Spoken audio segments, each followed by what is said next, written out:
MJ in the house, otherwise known as that rocker Marty Jannetty, rocking and rolling, strutting and strolling, slamming and jamming, moving and grooving, taking care of business and having good times. From Austin to Boston and Maine to Spain, we always doing the right thing.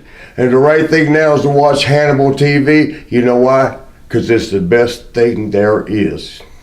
Rock it.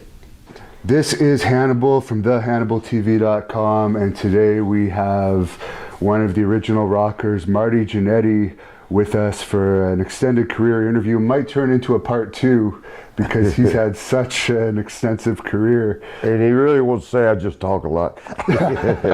And you've had a busy day. Before we get into it, what have you been up to today so far? You're keeping really busy. We were in Long Island. Having fights in the studio there. No, we did a pretty good. I thought it was pretty good.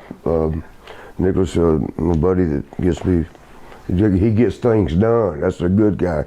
But yeah, we thought it was a good interview. We did that, and then we did a wing festival thing where signing autographs and tasting chicken wings and looking at a few. Wait a minute, what does that mean? There were some pretty girls there. Really, even in this town, because I haven't seen any yet. Should have came to the Wing Fest, man. It was pretty good, though. So to start this off, I understand you did some amateur wrestling growing up.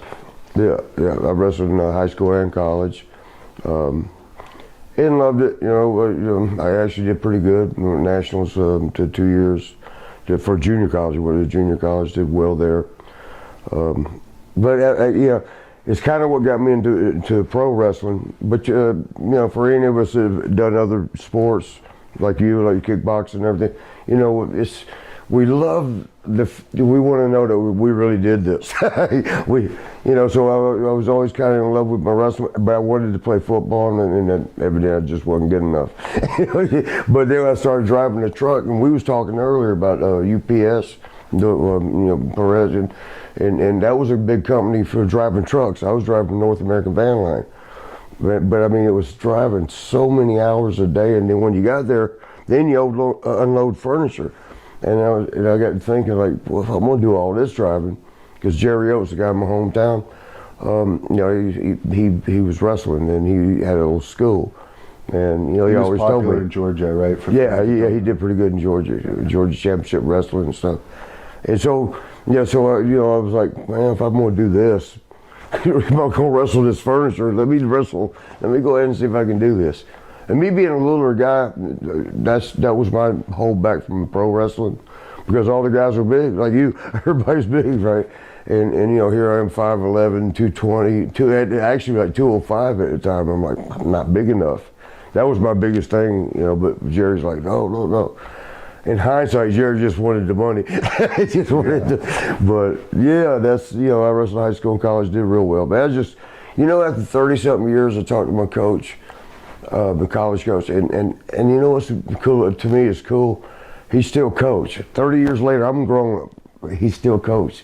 When I was talking to him on the phone the other day, I was like, Coach, but what about this, Coach? Remember that? He's still coach. That's kind of cool that never changes. Yeah. So I mean, that was pro wrestling came kind of behind that. And you started off in the Central States territory. Who got you in there? Well, Jerry kind of hooked me up with Harley Race. Okay. Harley and Jerry had a little bit of a friendship or whatever.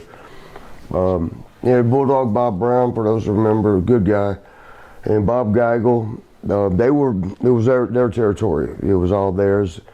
But the connection with Harley Race through Jerry Oates is what got me out to Central States. And then, man, I fell in love with that, because when I was driving that truck for North American, man, it was a lot of hours. It was a lot of moving furniture, and if I get $350, I was like, that was a good week. That means I worked a full week.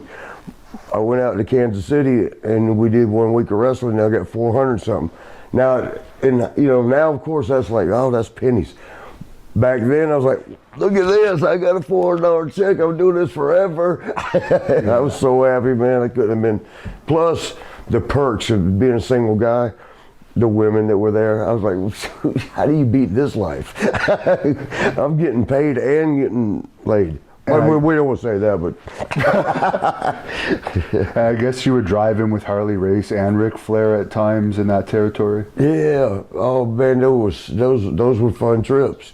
Oh, and now, remember, I'm brand new in the business. I've watched Ric Flair, I've watched Harley on TV. Yeah. But now I'm actually in the same industry. I'm riding with them. Can I tell a real quick story? Yeah, of course. Harley and him were so competitive amongst themselves, and me and Tommy Lane, it was Tommy Rogers as he went by. We were at Uptown Boys tag team. We were riding with them, and back then when I started, we charged 4 cents a mile. Whoever was driving, whoever's car, 4 cents a mile, and you all ride together, and that's how we did it. So, but we knew when we ride with Harley or Flair, we ain't got to pay nothing. Because remember, it's just $400, but we're trying to save all of it we can. But so on this one trip, it was hilarious, man. They were outdoing each other. On the way, it was going to Des Moines, Iowa. We were based out of Kansas City, Missouri. We're heading up to Des Moines, and they're trying to outbuy each other. Hey, y'all want something to eat? Like, y'all get money? Like, no. They were outspending each other. They were big dogging it. Yeah. But it was coming back that was the funny part. We stopped, got gassed up. They both in there buying the beer. All right. Flair's grabbing the cooler, the ice, and Harley's getting the beer. They're arguing about who's paying for it. And we're just sitting there like, okay. As we're riding though, they're in the front seat, and boy can Harley drink. Harley's he's just slamming his beer, throwing them out, and we used to charge the coolers back there with us. We in charge of the cooler. So he'd finish it, reach back. Flair was pretty much trying to keep up with Harley, right? Harley was in the lead, but our job was to hurry up. And we was like, I was 3 beers in, they already drank 10 each. And I thought I could drink. But the best part comes, I don't know, an hour into the trip. Harley Race, for y'all don't know him, he looks over at Flair, he goes, Rick, why is it when I throw my beer out, it hits the ground and goes ting, ting, ting, ting, ting, ting. When you throw yours out, it goes plonk. From now on, we'll throw each other's beers out. And all of a sudden, Flair fell way behind. that was some fun stuff that we used to do back in the day. The road trips were like the best part of the business. What was the best partying story you have with Ric Flair? I'm sure you went out with him a few times. One of my favorite was, and it was back then, Central States territory times. Because he would just be in and out. He wasn't all a fixture like we were. He'd come in, a couple championship matches out. You wrestled him for the title. Yeah, a couple times, which was kind of cool and nerve wracking. First, man, it was so good. It was so easy. Working with him was so easy. I was scared to death that once we got through the match, I'm like, wow, this is pretty good. It's easy. But so we're on the party front again. Flair could party now, and he loved the big dog. He loved to go to the clubs, and he's exciting. Even the clubs, he drinks everywhere. I got him, all that. St. Louis was doing St. Louis that day, and I'm up in the restaurant. It was a restaurant bar at the Marriott. It was across from the airport. All the boys know which one. And I'm in there that day, and I wasn't that well, he didn't see me. I mean, whereas if I would have been, the Road Warriors or something, he would have, hey, how you doing? He didn't recognize me yet. But I saw him up there, and he went and paid the bartender that was going to be the manager that night. He said, brother, and he gave him a 50 or 100, I couldn't tell from where I was at. Brother, when I order my shots tonight, brother, make sure mine are water. Because in that night, he'd get a tray full of drinks and go around to everybody, and he'd have his. He'd do his. They made sure his was water, and then he'd go around individually and do shots with you. It was so funny though. But he came up to me, and he goes, "Brother, great match you had tonight. Great match. Let me get you a shot." And it was like, I already knew the game, right? So when the shots were sitting down, I said, let's switch them. I'll drink this one, you drink this one. The look on his face was priceless, man. He goes, no. I'm like, why not? He didn't know why I knew. You know, I don't know to this day if I ever told him. I was there when you paid the manager. Make sure you got water while the rest of us were doing shots.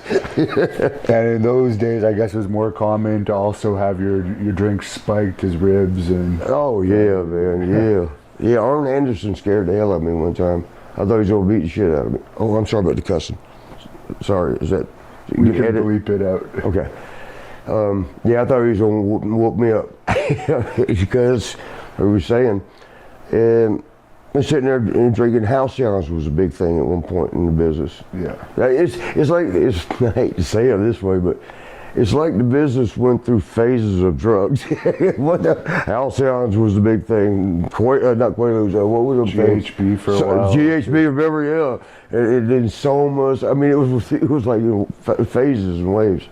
But the Halcyons, and it wasn't that bad. I mean, you take them, you know, you drink one beer with a Halcyon, and Kurt Hennig was the best. And somebody asked a question about that, like asking about if he knows what rainbow. They said it a different way, but you have the rainbow stew. Yeah, that was Kurt Hennig, man. He's like different colored pills. It's rainbow stew. You take this one first, this one second. You take this one a little later. I mean, he had it down to a system. But the Halcyons, you know, he was the one that introduced us to that. And it was like I say, if you don't abuse it, you know, if you just take one and a couple beers, man, you feeling good. But you know, the boys, 5 or 6. If one's good, 5 or 6 is way better. You know, it's just killing it.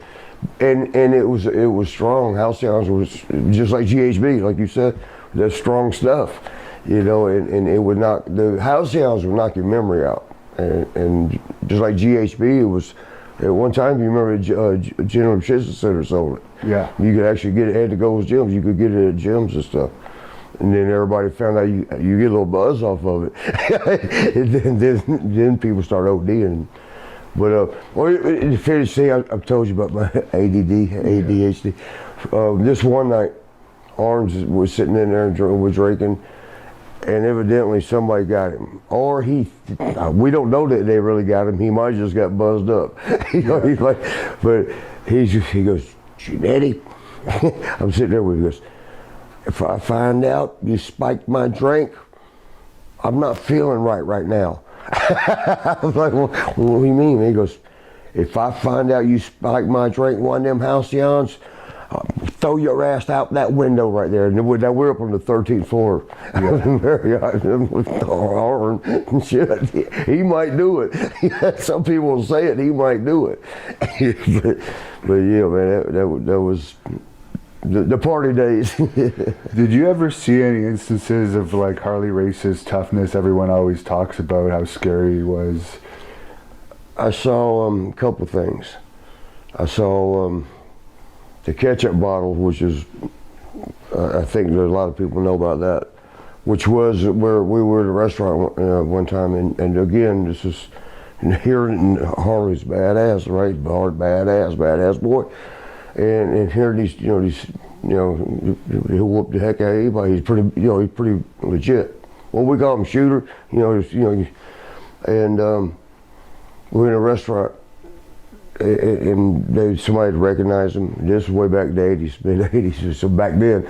And they're talking trash on him. They're hollering, that's a Harley Race, that fake wrestler, that's fake wrestling, fake. And I'm like, oh no. I'm new, right? I'm like, man, Harley's gonna kill this guy. And there was a few of them. So I'm thinking, we're about to get in trouble. Because, if a table full of them jump on Harley, I'm getting in, we both, it's going to I'm thinking, oh man, we're about to get ass whipped. Because there was a bunch of them. But this one dude in particular, he kept on and kept on. Fake, yeah, that fake, yeah, he did all that stuff. And he wasn't saying nothing. Yeah. Which was surprising me, but you know what he was doing? He was just enjoying his food. It wasn't nothing bothering him. Then when we went to pay to get out, it was like that dude came up to the counter to mess with him. And that's when I'm like, this is too much, man. Something's got to happen out of this. And he was like, yeah, I didn't think you was tucking. He ain't said nothing, right? He ain't responded. I didn't think he was all that tough. I didn't think he was tough at all, that fake wrestling. In fact, that ain't blood capsules, that blood, that's just ketchup anyway. It ain't even real blood. They're all just a bunch of phony, yep. Kept on with it and on with it. And Harley just paid our bill. He paid for mine. As calm as could be. And I'm sitting there thinking, well, something's got to happen. Because back then we called it protect the business. Yeah. And I'm thinking, well, he's got to, but we're outnumbered. So how's this? And again, this is a legend, right? I'm watching and the guy kept talking trash to Harley. I can't remember if he actually touched him, which then you know it's on. But Harley reached over and got a ketchup bottle. Because he kept saying about the ketchup, fake, bam, busted it right on the guy's head. He goes, "Now you're a professional wrestler, Daddy." We witnessed firsthand. I'm like.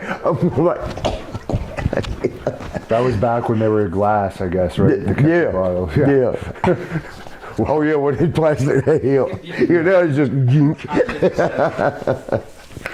And the famous story about you in that territory, which I guess Scott Hall has admitted, I heard him admit that he attacked you when you were sleeping, I guess. Yeah. It was due to a rib. Well, no, it wasn't a rib at all. What had happened was Dave Peterson, one of my best friends in life. He had, we went and checked in the hotel room, and he went in, he had a mustache thing, if you ever knew who DJ Peterson, Dave Peterson, because he wrestled, AWA days, and made it WWF too for a while.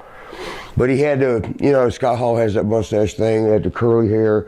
He actually could have a little bit of a Scott Hall look. But what he did when we went and checked in a hotel that night, well, this particular night that caused all this, you got rates. I mean, they were all fans of Central State Wrestling. A lot of times, I mean. And so you get a rate, you get a discount. And he went and said, "Yeah, I'm Scott Hall." Because he wasn't known yet. He was just started in Central State, so he told me he was Scott Hall. And got the rate. He got us a rate. And, we ended up partying up in the room. And we had a bunch of girls over. It was just a typical, young guys partying. I mean, it was nothing, no damage. Like, I think they actually took an out check for $50. I think a lamp had broke. Well, what we had done was taken the top bed off on the floor, threw it on the floor, so because we had a bunch of people in there, so everybody was like lay on this box spring. You can lay on the bed, you can lay on that bed, and the box. We were just making more. It looked worse than what it was. It wasn't really that bad. Just the lamp broke, and I got charged for that. But evidently, and then so next day was Thursday, and I remember like every detail of it. I was still hungover because back then I used to party. When I said that today, you're like used to party, and hungover from that. I mean, because we partied. We had a bunch of girls over. We partied, and we got to the arena, municipal auditorium there in Kansas City, and I laid on the table. Was like, I'm taking a nap before my match. I want to do good, and it's TV taping, so I want to do real good. But I'm laying there hungover, like, oh gosh, this hurts. This hurts. And if actually, I fell asleep. Next thing I know, I'm on my hands and knees in his dressing room, and I'm hearing commotion, all this noise, and then I see Scott Hall going like, "Fuck that, fuck it," you're leaving, going out the door of our dressing room. Baby faces. We had across the stage was where the heels. Back then, they kept us separated, or at least tried, But they, I was on my hands and knees in the dressing room, like, what the hell's going on? Dave, DJ, he come and got me. He goes, "Come here, man." And he took me from a mirror. This was cut open. It was like hanging a little bit. My lips were split. I mean, half of it was here, half was over here. And I'm looking like, what the fuck? What the hell just happened? What? What's going on? And they said, "Scott just come in and started pounding you while you was, asleep on the thing." And at that point, I got so upset about it that I'm sitting there thinking that, so he just beat me up while I was asleep. And he was big, man. Scott, and boy, he was jacked back then, man. He was 280. So big old boy, especially my little 5'11" butt, right? But I remember going out the door and found a little pipe about this long, grabbed that pipe and went across the stage, and Bob Geigel and Bulldog Bob Brown grabbed me. Where are you going? What are you doing? What are you going? I said, I'm about to go. No, I'm gonna go see him. And I remember Bulldog said, "Don't do that. You just get hurt worse." That pissed me off more actually than he said that. I almost would have hit him, but they made me go to the hospital and they stitched up. And I'm smiling because I got to tell you something about Art Cruz. Anybody remember Art Cruz? That name? I don't remember. He was pretty good and popular back then, and in Central States. But I had to work with him that night. The next night, and I'm stitched up here, and to finish the thing with Scott, that next day, I see him. It's Kiel Auditorium. It's you go up the stairs, and we got there's like 20 dressing rooms, so you pretty much get your own room, or something, one other person being there with you, but stitched out, right? It just happened the night before. And I see Scott Hall. I'm in the hallway though, and I see him coming. I'm like, oh shit, because I'm like, and he sees me, and it's like, oh God, here we go, man. Because I was the next day, I'm still sore, and he comes up and he stops a little bit. And he goes, I guess you want to go round and round now. And I'm like, just one more time, but can I heal first? I was like, can I please heal first? Because I'm sore shit. And he apologized. He goes, man, they worked me. He said Bulldog Bob Brown told him that Marty, they tore the room up and put your name on. First of all, it wasn't even me to sign in, but Bulldog told Scott, said, he needs to get, you need to let him know he ain't gonna do this no more. He tried to get you fired, which that's what set Scott off. Enough to do that, and then he apologized. Then if I had that pipe, then I was gonna go after Bulldog. But Harley was there that night too. What's going on, kid? And I told him, I said, he just did this shit. I'm gonna fuck him up. He goes, no, let me handle it. If I find out he did that to you, I'll take care of it. He won't like it. So, but the thing was that I still wanted to do it. But when Harley, the owner of the company, and it's Harley Race, you had to back up. Yeah. But let me finish this one thing though, man. I told Art Cruz, you can see I was stitched up here and here. And Art and I were talking about, we can do this, we can do that. I was just be careful right here, man. Just be careful. I'll be a son of a bitch if we didn't get in the ring. These snap bears, you know how you do that pull thing? He reaches pull like, yeah. But yeah, that's what happened with Scott, man. Yeah, because I heard a version from Scott that's on the internet, and he said he had asked Bob Brown for permission to do that if he would get in trouble or not, and they said there would be no consequences. That's how that went? So maybe that's why Harley never did anything, because he knew that Bob. I gave him okay. And I will agree to this, to admit that maybe they needed to calm me down, but that wasn't the way, because I was in there and I was new, and I was I was a wild boy. And we was partying with girls, doing what rockers do. Like when I say rockers, like bands and shit. When you're partying and stuff, okay, it was a little collateral damage, a couple. But they just thought it was too wild, and that was their way of calming me down. I got it in hindsight. I got it, but that wasn't. I just didn't think that was the way to, not that way. And in those days, I guess that type of beating could happen in the ring with a wannabe or someone that was disrespecting the business too, and that never happens anymore, hardly. Yeah. I mean, as we said, shooters, if you act in the fool, they'll put a shooter on you. And what they call it was stretch your ass. Yeah. But probably with your boxing background and amateur wrestling, it would have been more of a fair fight if you had known he was coming at you rather than. I'm pretty sure, and I got better martial arts as I went on, because I did a lot of training through my wrestling career. and you and anybody that's, when we got skills, when we learn skills, it's your confidence comes from what you know. It's not about who that guy is, what can he do, it's what you know. I know what I can do, and so, I never, thank God I had a good sensei that, can't be grounded with, you don't go out there and just do stuff to people. You've got the knowledge now to hurt somebody, but we don't do that. That's not why we teach you. We teach you and so you defense. So yeah, I mean, if I would have been awake, and let me say this too, and I think me and Scott had a talk about this. Because you're friends now. We were friends. We've been friends for decades. Yeah. Yes. But there was one time I reminded him, like, Scott, I still owe you, because we remember Godfather. Yeah. And at the time he was doing that. What was he doing? That voodoo gimmick. Papa Shango. Yeah, Shango. He was doing the Shango gimmick. It was during that time frame, and it was a bunch of always ribbon and stuff. Locks. It was locking people's bags a bunch, putting locks on the bags, and locking the bags to the ceiling, locking it to somebody else's bag, locking it to shoes. But and Papa and I were pretty good. We called him Bear. Bear and I were good. So I seen him coming off the one door, and I knew he'd be coming. So I was cutting up, and I was reaching down by his bag with a lock, because the lock, like I said, the lock was a big thing there. So I'm back there, and I'm waiting for him, like joking with him, and he stops.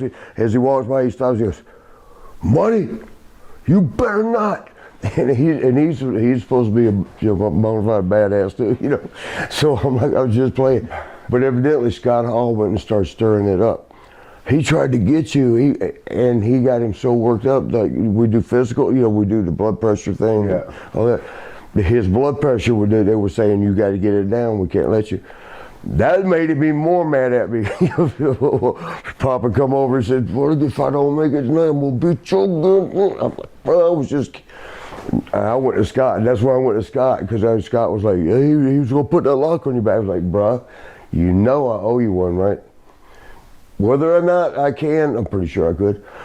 Whether or not I can or not, I still owe you. Because that's a hard thing. An ass whooping like that, ass whooping, first of all, is hard to handle. But one like that, it's hard to go ahead and shake hands, say, okay, yeah, you tore my ass up while I was asleep. It's a hard thing to accept. And in this business, they talk about it forever. Yeah. So was it in that territory that you first met Sean? The 6 states, yeah. Yeah. Yep. It was a wild thing, man. He came, he was wrestling down in Texas, and he'd come up for a little bit. Man, they were talking him up already. And he had to wrestle his first night in. He had to wrestle Scott Hall, but they'd asked me and Dave Peterson, DJ, the one that I told you kind of looks like him. Yeah. They said, okay, now they didn't like us partying all the time, right? But they were like, this new kid, hey, you guys are the fun guys in the crew. Show him a good time, take care of him, look out for him. But me and Dave were looking at each other like, of all the people that's come through here, nobody's got this kind of build up. Like, oh, take care of this guy. We're like, well, let's see this guy. What is this about? Kind of thing. And then it was somewhere in Kansas. No, this is his first night in there, and we're trying to find him, because they said let him ride with you, show him the ropes, take care of him. Yeah. Which we no problem, we didn't mind. But we was looking for him, and I don't know if it was Topeka or Wichita, but one of them. And this, we'd have, back in the day, what they call jobbers, which I hate that word. Extras, I'd rather extra or enhancer. Jobbers is just a put down. To me, I mean, it's our own people. We're putting our own people down. But anyway, there's extras in there, and so we don't know which. We're looking for Sean. Me and Dave, and these guys we didn't recognize. We're asking them like, Shawn Michaels, anybody? Shawn Michaels, anybody? We went up to this one that he has blue jeans pulled up under his chest. I'm not trying to talk him down. This was the first time I met. Pulled like up here, and he had this big Texas belt buckle right here. he had some boots, with his blue jeans tucked in them, short hair. And we said, hey man, do you know Shawn Michaels? We're looking for Shawn Michaels. You know, he goes, oh, I'm Shawn Michaels. And when he stuck his hand out, we almost died laughing. Because we were thinking like a cool guy, you know, here goes Mr. Rock and Roll or something. And we see nerdy ass Texas boy. It was like, what? But that was our meeting. That's how the first time we met him. Now the first time me and him actually tagged together, they had Mike George, one of the guys up there, couldn't make the show, and they lost the match. So they asked me and him to tag together, like threw it together. Hey, can you go get a 4-minute match? You know, go do this, go do that. Oh, but real quick backwards, Shawn had to work with Scott Hall that night, and we were like, because Scott wasn't that good at it when he first started. Wasn't it? Yeah. You know, we were like, oh God, this poor new kid. He went out there and had a good match with Scott, though. They had a good match. We're like, damn, okay. But but when they threw me and Shawn together for a tag thing, it was like a rush, you know. Wasn't against Scott and Danny Spivey or something like that? Yeah, they were called American Starship. Yeah. I guess it was Dusty Rhodes' creation. And Danny was like 6'8", 6'9", Scott, you know, being what he was. And Danny wasn't as bad, if I say it that way, but at their beginnings, they both got good. We're going to ask Danny about that match. Yeah, it was like, man.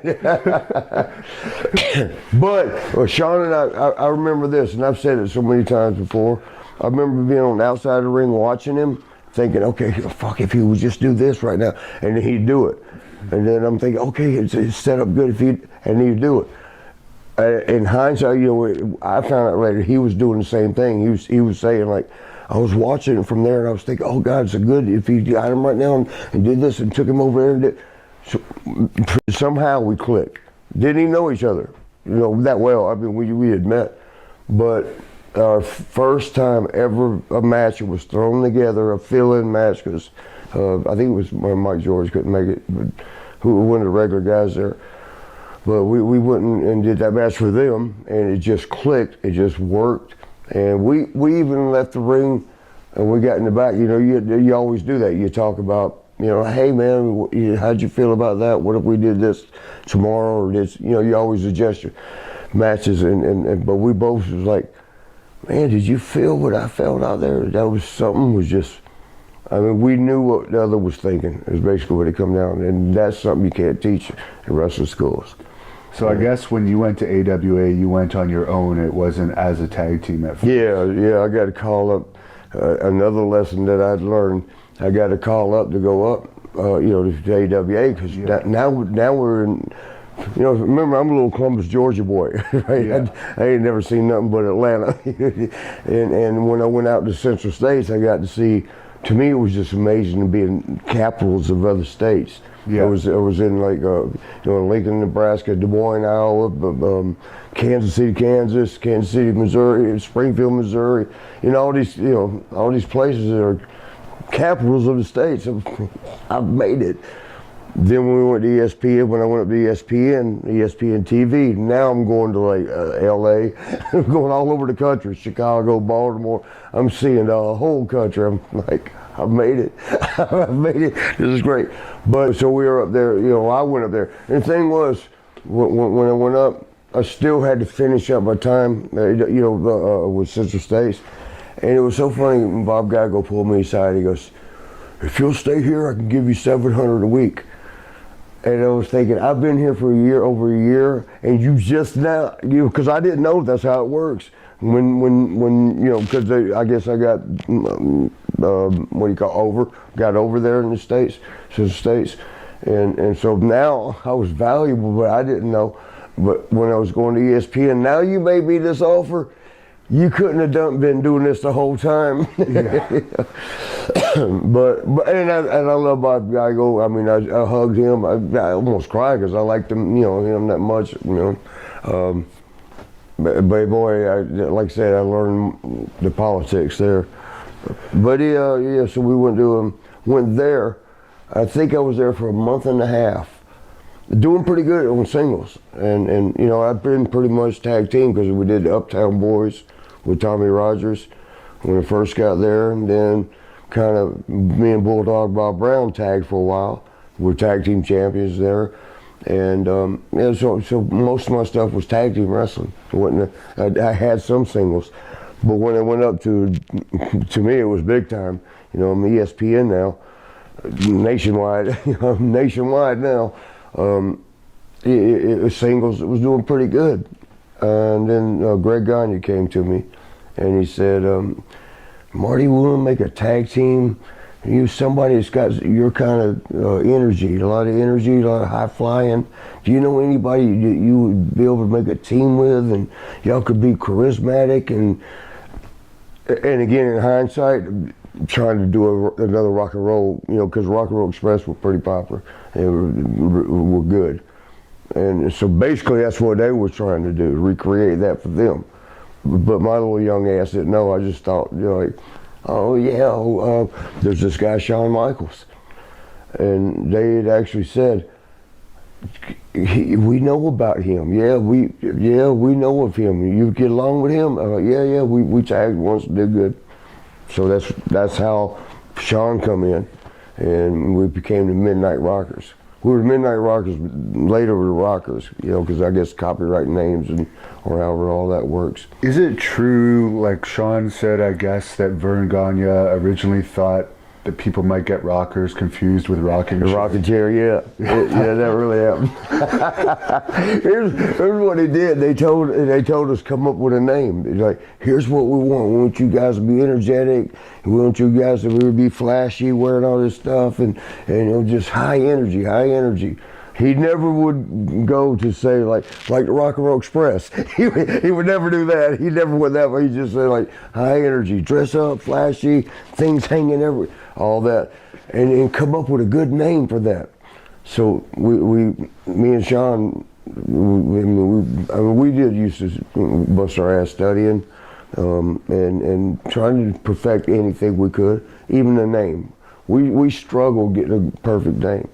And we both decided, all right, you do this, you go home tonight and think of 100 names that you think are, you know, whatever, cool, whatever, it'll work. I'll come up with 100 names. And if we have one that's real close, that's the name to go with, you know, because we're going to have 100 of each. And we still struggle with it. We did that.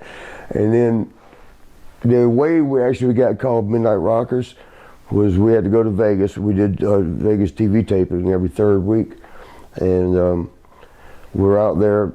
I think Leon White, you know, Vader, yeah. You know, God bless him, love him. You know, he just died. He had just started. He was going as Leon Baby Bull White. They wanted him to be a character babyface, and Leon. I mean, they wanted him to do something aggressive, like. He'd come out, bull power. How you doing, Leon? And then his voice, then he'd start talking normal. It's like, oh my God, that's horrible. But anyway, with him, what was gonna say out of that? He came out to Vegas and he heard about me. You know, Shawn and I were the partiers. You know, all the girls, you hang out with them, and well, Shawn and I did a lot. So he was friends with Shawn at one point. Me? Then. Like Vader. So Vader was friends with. No, he just came in. Okay. He was just coming into territory, and there were, you know, he was just. At that particular night, he's like, "What's going on? What's the happenings?" You know, and everybody was like, "The Rockers, whatever." Well, they didn't call us the Rockers then. Shawn and Marty, whatever they're doing, that's where you want to hang out if you want to have fun. And so that's why, you know, he came around that night in Vegas, and Kurt Hennig was with us, and I love him too. Another rest in peace, brother. So anyway, we're in Vegas, and Shawn and I had this habit of we'd party Monday through Thursday. Come Friday when you're supposed to party, we were like dragging ass. We're like, man, come on, man. We're dead tired, but you'd pick it up. We'd get it. But so that was what Leon's whole thing was. It was like, man, I heard these guys like the party and look at them, because we were dragging ass. It was still early. but we were dragging ass. We ain't got started. We ain't cranked up yet. We will crank up, but we haven't yet. And Leon was talking about that, and Kurt says, "Oh, you don't know about them. They don't even start till midnight." All right, so it was the midnight thing, and it was so instantly said, and then it was the Judas Priest song, "Living After Midnight, Rockin' Till the," that came on, and we all looked like, and Kurt was like, "That's it right there. That's your Midnight Rockers. Y'all are Midnight Rockers. There's y'all song." Kurt didn't actually, he got that thing started. Kurt was a good brother, man. But yeah, that's kind of pretty much how that whole thing started. How many days in a row would you tape at the Showboat? At Showboat, we would do 2 days. Yeah. But we'd be there 2 days. We'd tape 3 weeks. Okay. We do. I think one would be live, and then 2 taped. And I may be wrong about this, confusing it with WWE, because I know that's how we did them way back. One was live, the next 2 were taped. But for Vegas, I'm not sure it was a live show, but we do 3 weeks worth of tapings, to things, to show. So you would party after, and the bars don't close. Oh yeah.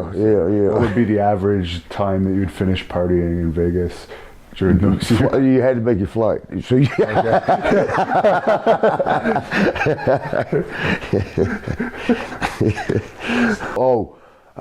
me throw this in. I've told it before, and I've got a book.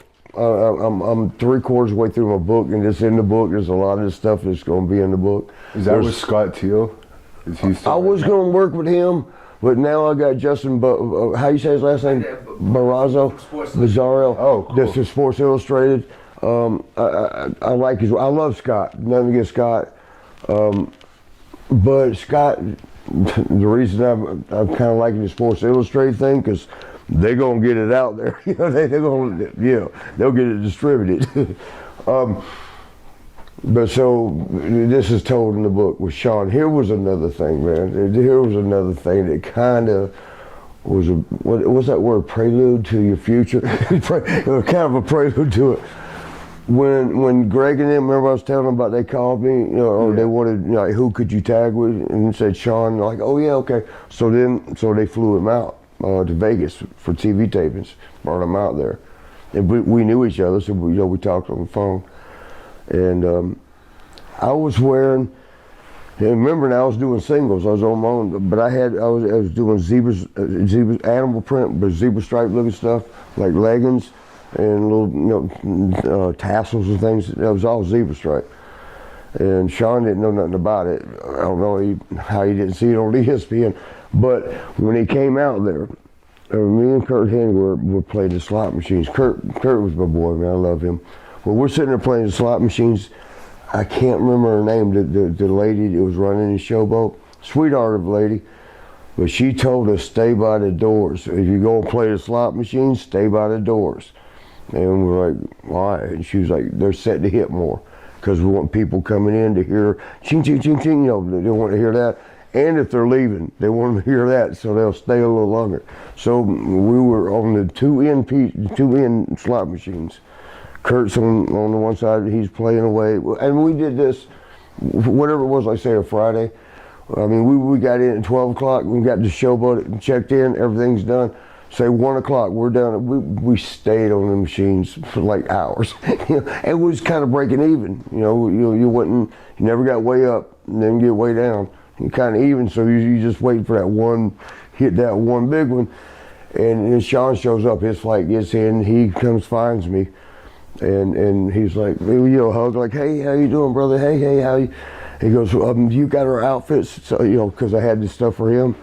And he wanted to go up to the room. He's like, let's go, let me go see what we're wearing. Let me go see our outfits. And, so I leave, tell Kurt, see you in a little bit, Kurt. We go up there. The funny thing is, it was laid out in the bed, too. I already had both our sets, laid out, the leggings, all that stuff. Man, I'll never forget, he walked in, he looked at it, and it was like he went into a panic. He just like froze. He goes, I got to call my mom. I'm like, what? And he goes, can I use your phone?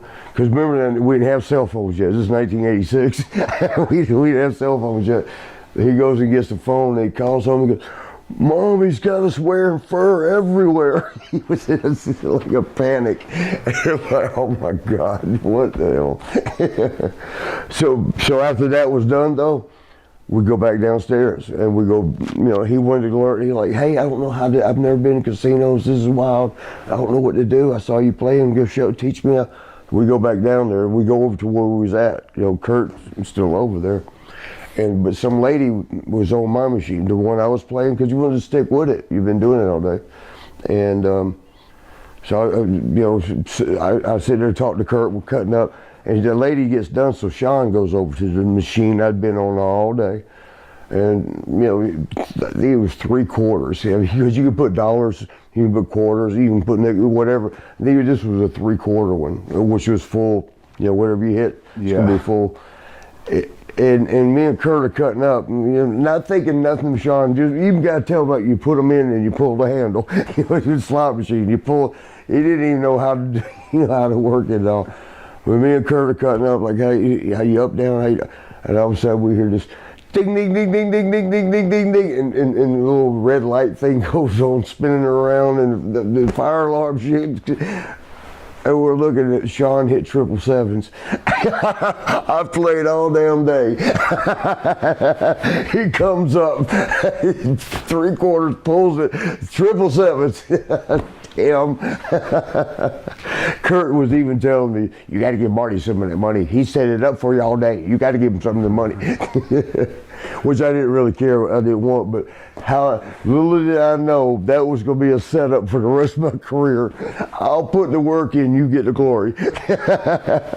Who was the better ribber between you and Kurt? I'd go with Kurt. I don't know though. I don't know. I mean, we had a pretty much, this is when you know that you must be up there when you truce out with each other. Old Kurt got me the best he ever got me. He'd locked my bag to like the drawers, the hotel drawers. It had the handle, and he had a little bit of a chain, and put it through the handle, and they locked my bag to the drawer. Yeah. And the next morning we was running late, so I didn't have time to. What did I do? Break the drawer apart or what?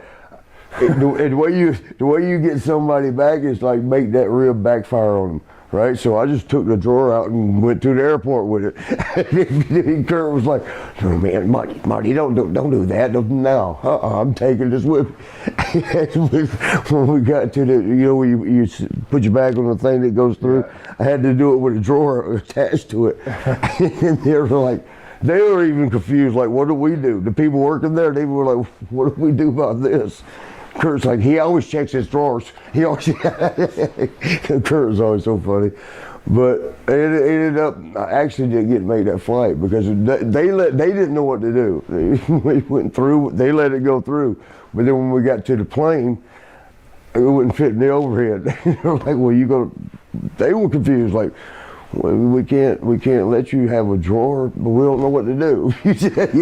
When you go, end up having to take the next flight, and Kurt was like, he never would rib me again because that went up. His rib got back at him, because I was like, somebody locked my drawer.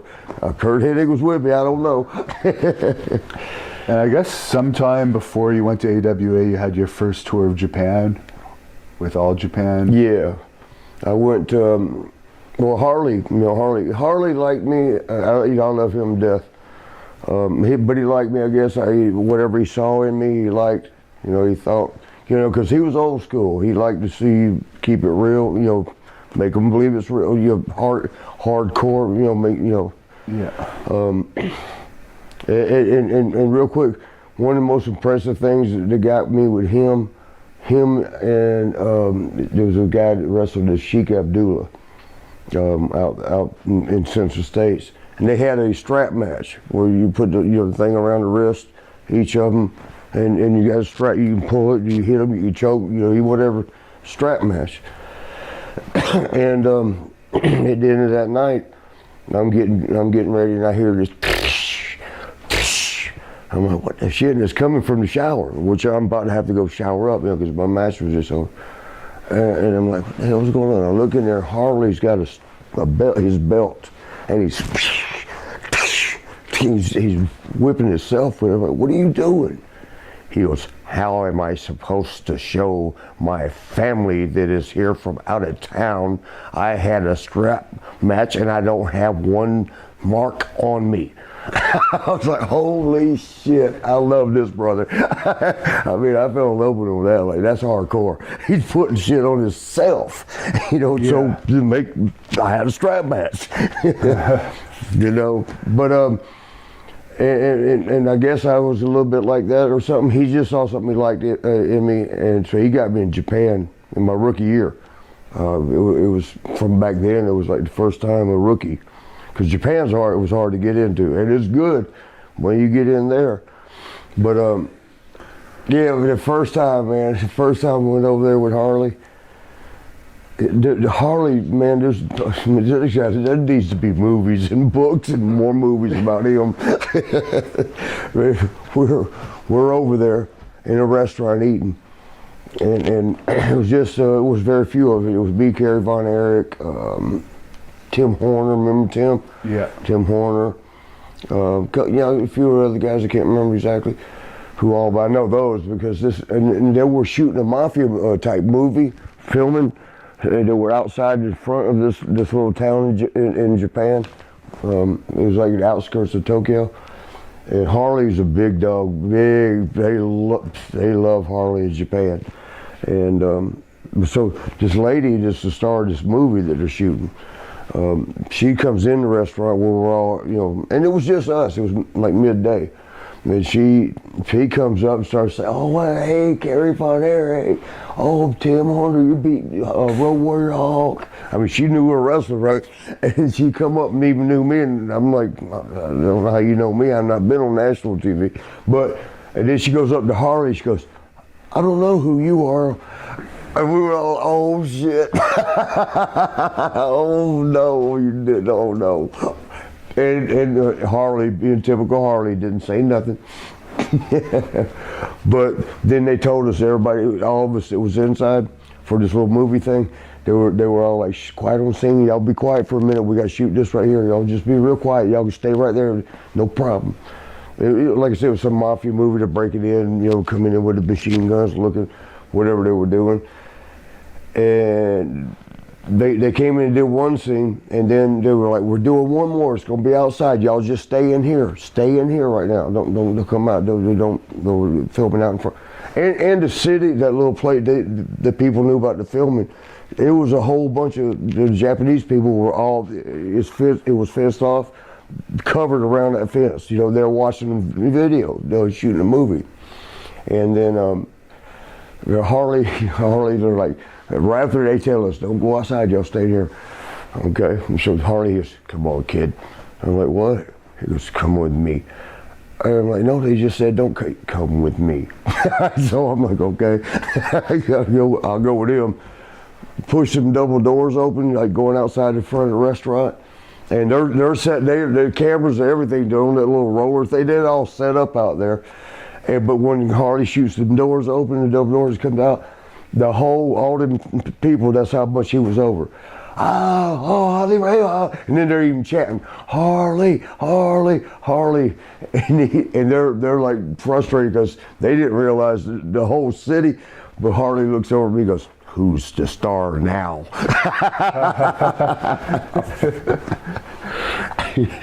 That was Harley, man.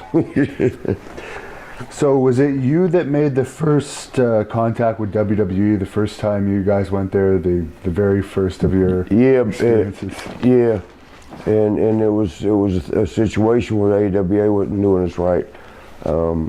We talked about a guarantee there. Remember, now I already learned that from Central States. And now they were kind of just pooting around, and WWF was taking off at the time. Yeah. And showed interest in Terry Garvin, who was the booker in Kansas City, for Central States, was now working up there in WWF. And so I knew we had a contact with Terry, because we always got along good, because he was a big ass ribber. He liked to rib a lot. But so it had to do with a guarantee. It was like, if y'all want us to stay and not talk to WWF, we need a guarantee of some kind. Y'all name it. Y'all tell us what you think is fair. And Greg Gagne was like, okay. Then they had us come into Vegas and told us to drop the belts to the Orient Express. And we're all in like a room, like this, we're all in a room going over it, like, okay, they're gonna win the belts. Now, I knew, like, wait a minute, if we don't get that agreement first, we got no leverage, right? We're the champions right now. So man, I didn't want to say anything in front of the other guys because, they're not getting a guarantee. We've talked about us getting a guarantee. And so, man, I just remember telling Greg, like, don't we need to talk later? He goes, well, you could talk here. And I'm looking like the guarantee. And I didn't want to say, we had actually did throw a number out, and I don't even remember what it was. It wasn't ridiculous. I mean, it was reasonable, but whatever it was, I didn't want to say that in front of other guys because these are my friends too, but they ain't getting a guarantee. I don't want them to get their feelings hurt. Like, what the hell? Why y'all getting a guarantee? We ain't. But Greg was just real. Oh no, we're not going to do that. We're not going to do the guarantee. Oh really? Okay. And Sean was all poo faced, like. But I was like, okay, well, we're gonna go talk this over, me and Sean. And Greg was like, well, what's the talk over? We'll talk to you in a little bit. And went out and told Sean, let's go, let's leave now. Because if we drop the belts, that's it. We got no leverage. Yeah. They want us to stay. They need to put it in sign on paper. Yeah. Okay, we're paying y'all this much a week or whatever, whatever the agreement was. And they should, Sean always likes to talk about how good he does stuff. When everything was really happening, I was the one doing all the stuff for us. Once him and I split off, he made his own deals, yeah. And I guess he did good for himself. But that's another thing that's in this book, that's going to be in my book. Look, now I love Sean to death. I mean, we're good today. Might get mad about this, but hey, it's just truth. There's a part in his first book, the second book was more religious. The first book, there's a part where he talked to, Marty handled all the business stuff. When it didn't look good, like, Marty handled that, I didn't have nothing to do with that. But then another part in the book was like, well, actually it was the other way around. Marty he didn't know how to do that stuff. He didn't know how to handle all that business stuff. Then you go about 2 chapters forward, and he say, well, Marty handled all the business, and it had to do with, did this look bad for him? If it was bad for him, Marty did it. If it was good for him, I did it. Just like the barbershop window. That was his idea. No, it wasn't. Stop. But anyway, I forgot what the point was. You were talking about I just got lost right there. Ended up going to WWE.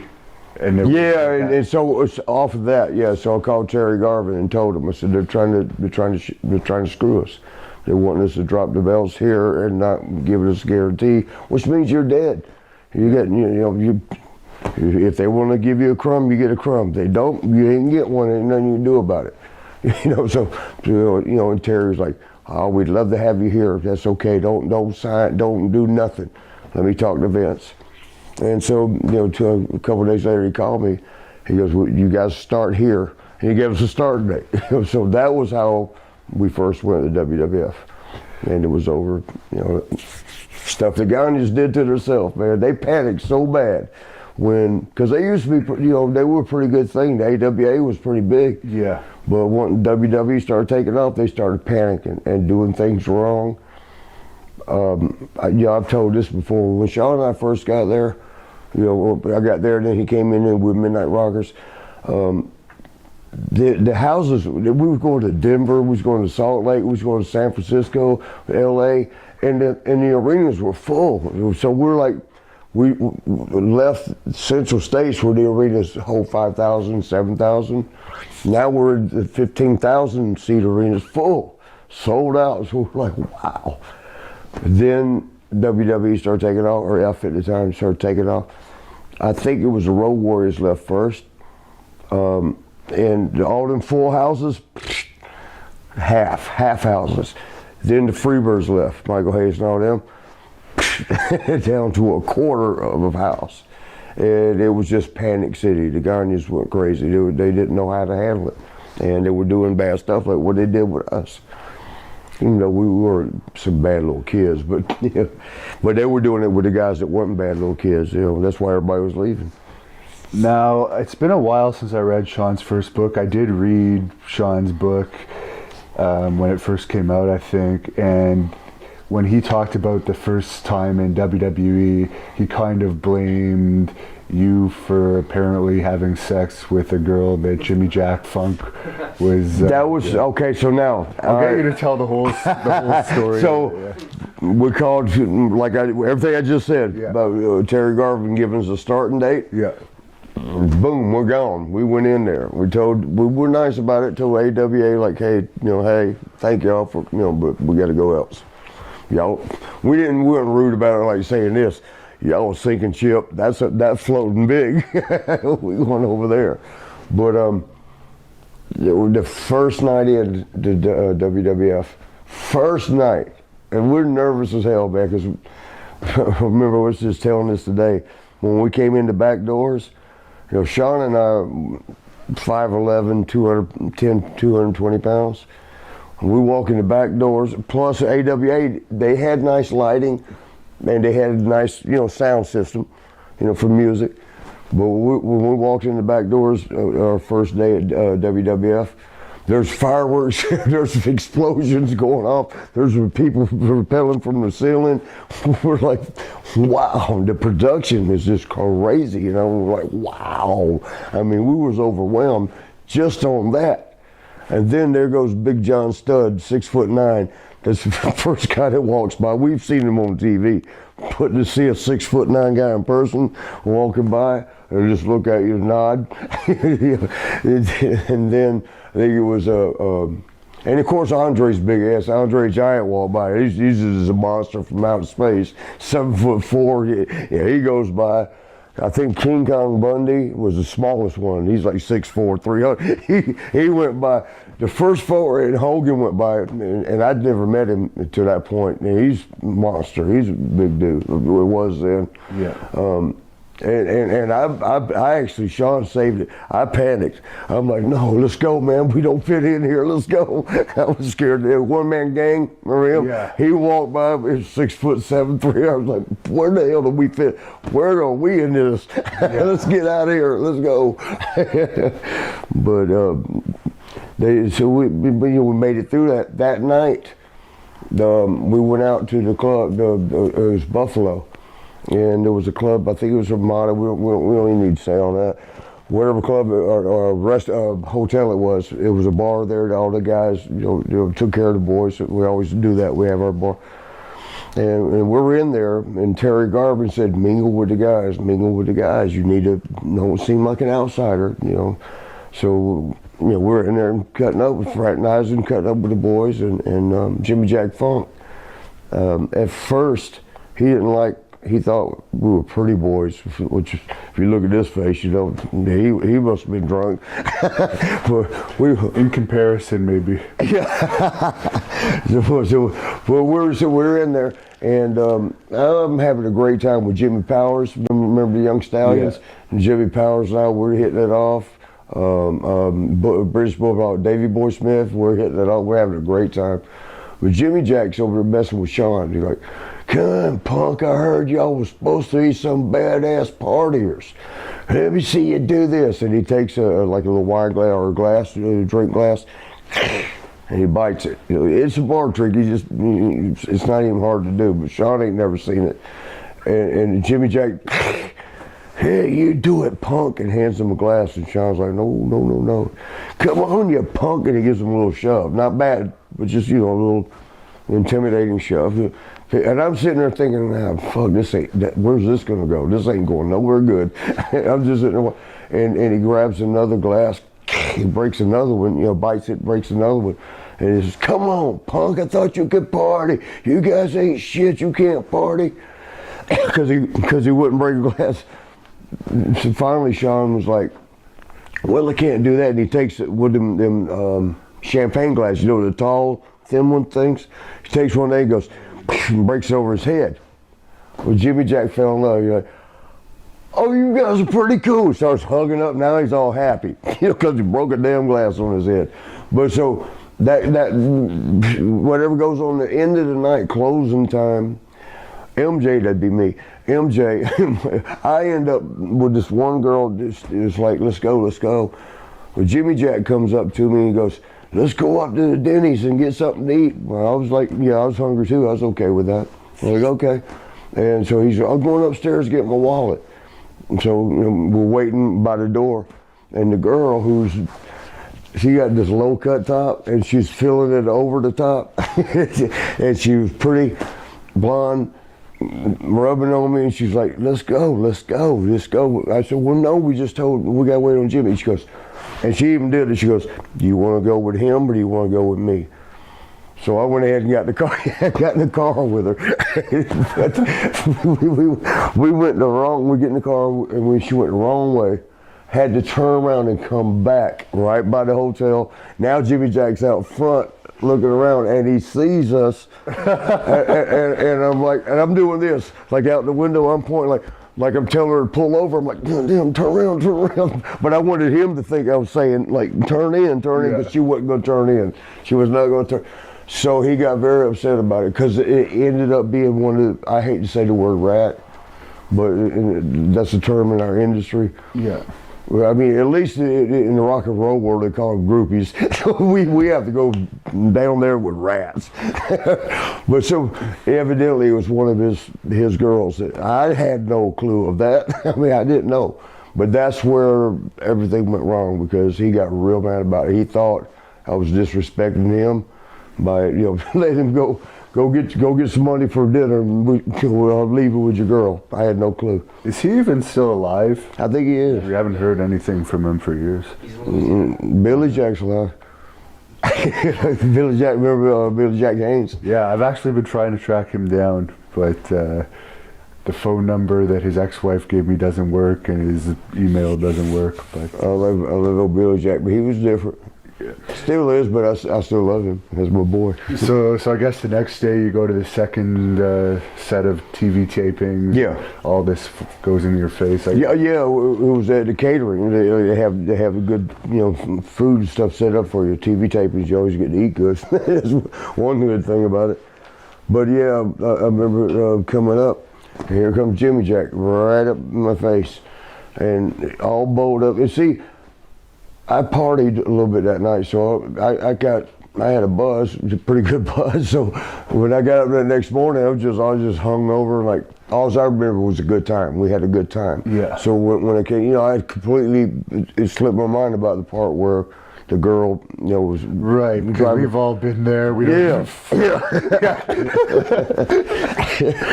So and here he comes, man, right up in my face. What are you doing, you punk? And I'm thinking, at first I'm thinking, and it's right in front of everybody, all the boys. We're new in there. There's Harley. There's everybody's right there, and the air is quiet. I mean, just like everybody's forks dropping. They just watch the show. So it was, it was like you knew you was on point. You were on spot, and I thought he was maybe kidding, because I remembered a good time. I had a good time that night. And I mean before the girl. I mean, I had a good time with all the boys, and I was confused when he was yelling at me. I'm like, is he serious? And he like, yeah, punk, you know what you did? And I'm like, I even asked him, I said, are you being serious? What are you talking about? I thought we did good last night. I thought we had a good time. He goes, you told the limo driver I was a jobber and you ought to be beating me and that you was a star. And this is all like not true. And that's the worst shit you could say in front of the other boys. Here's these new guys just come in and we call one their, we ain't family yet. We just getting to be family. Yeah. We just got there. So you calling one of their family members a jobber, it was the right thing to say to piss them. Man, I was looking at them like, I was panicked. I'm like, that wasn't said. That wasn't said. And he said the right thing to make everybody mad. But, and then Sean comes walking up behind me and goes, and this one, because remember I told you about him breaking the glass? This one, he's throwing drinks at the bartender, breaking them behind the bar, which didn't happen at all. and tearing up the bar and getting us kicked out of the place. And man, it was like, oh God, man, he just killed it. He just destroyed us in front of the boys. And then the last thing he said was, I'll see y'all tonight. We'll see who's the jobbers. And I'm thinking, what's that mean? Yeah, you go look at the sheet and see what match you're on. Guess who we're working with? I was like, oh no, our first damn match. Because the first day we didn't have a match that day. We just, we were there. It was the second day of TV taping. The second day was our match, our matches, introduction matches. First match you're gonna have in your damn new place, this guy who's mad as shit at you about that girl. And then Sean blamed that on me. In this book, he said, I saw Jimmy Jack, and I'm doing his voice even though, it was words. I read the book. He says, I saw Jimmy Jack upset with him, so I implored him. First of all, I thought, ghostwriter, Sean has never used that word. Implored? What the hell? I implored him to tell me the truth. Tell the truth about what? What I lie about? I didn't do nothing. But so yeah, he kind of made it look like I was the reason when it wasn't even close to true. Wasn't even close to true. That was the reason. Jimmy Jack's actually apologized to me since then. Okay. He said, brother, we was on the road 30, 40, 50 days. I'm so sorry about that. Because then we got let go. we was, after we did our match, we actually went ahead and had our match. It was good. We had a good match with him. And then Jimmy Jack was a little. Did they use it on TV? I don't know if they did or not because they let us go. So they may not have. I don't remember. I just know it was pretty good. It was good. And, Jimmy Jack was a good worker. He was a very good worker. And I remember we were leaving that night. And Vince was like, I remember looking at us and he goes, hey, you guys, like, how do you say it? Rock and roll, have a good time, but don't party too much. So we didn't know, we're like, okay, that's a mixed message. What do you mean by that? It's fun, rock and roll, but don't party too much. Something ain't right about that. Sure enough, Terry Garber said, Marty, y'all need to pay your own way, fly in and have a meeting with Vince. And he was pretty much saying, y'all gonna get let. This is the way to save your job. A chance. It may not save it, but here's a chance. Go over there and talk to Vince. We did. Bought tickets, flew out to Connecticut. Sitting in a couch thing like this. Sean's got his legs crossed. He's got his new snakeskin cowboys on. We're waiting in the lobby at the WWE building. Vince comes walking in late. He can walk in late, that's okay, I guess. But he goes walking in, and he looks at Sean's boots, he goes, nice boots. Oh, shit, Sean's like, oh, thank you. He goes, they're made for walking, We're like, oh, no. He goes, oh, just kidding. So then we go in and sit down and talk with him, then he tells us, y'all are done. But that's how it really happened. That's the truth. And Sean will tell you, Sean will admit to it too. Was your incident with Jimmy Jack before or after the Haku thing happened with him? Boy, Haku, I think was after where Haku got him. Yeah. I think that was after. Because we heard later, he goes, somebody told us like, yeah, Jimmy Jack's still messing up. Because he just lost it. A lot of guys did. Billy Jack, from what I heard about him, like 40 days, it's a grind. Unless you do it, it's hard to understand it. It's a hell of a schedule. You up at 5 o'clock, hurrying up because you didn't get up in time. Hurrying up to get to an airport to be there for your flight. You get your flight. You eat breakfast in New York, lunch in Chicago, and dinner in LA because your jet set. You're going. And then when you land, when you get to your destination. You run down and rent your car, get your car, get a hotel room, where you go stay. Then you go find a gym or somewhere to eat. Then you go to the gym, and then you get back and get dressed, and then you get back to the building to wrestle at that night. And if you're goofies like us, you find a club in that town, and then you start that whole process over again the next day, and the next day, and the next day, and the next day. After about 3, 4, 5 weeks of that, guys start snapping. They said Billy Jack was trying to open the door, the emergency exit door. He'd had it. He was trying to open the door and jump out. On a plane? Yeah, on a plane, yeah. Yeah. And for Terry Garvin, what do you think about all those accusations that came out later that I guess he ended up resigning over and never, that kind of was the end of him in the wrestling business? With the kid thing or something? I never saw it. Yeah. That's the best I can do on that one. Yeah. I never saw it. And just because you mentioned Jim Powers, there's always been the rumor about Pat Patterson and Jim Powers. Did you ever hear anything about that? Yeah, because Jimmy told me, me and Jimmy are real good friends. But what Jimmy was telling me one time, he was like, Marty, damn it. He goes, Pat Patterson, he offered me, he said, all I got to do, and I love you, Pat. Sorry to tell the story. You know it's true, and we've already talked about it. And I do love Pat. Not like that, but I do love Pat. But I guess he wanted Jim to come to a hotel room and just get, oh, you know, I say it right. Hang out.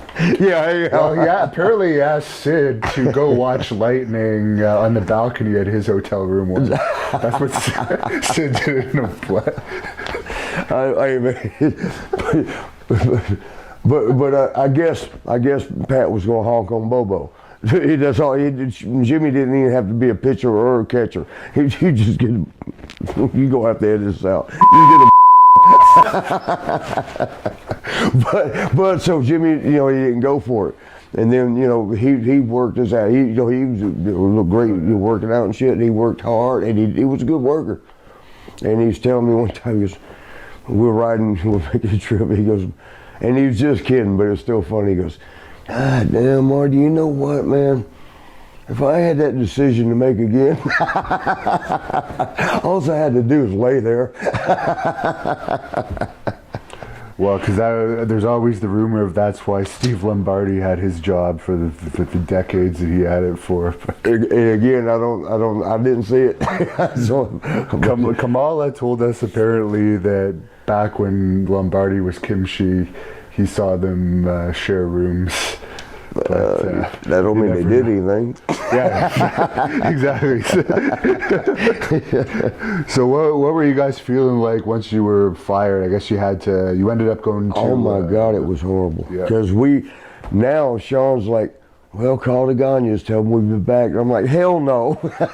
No, we just left them. You think we're going to call back and say, hey, can we come back?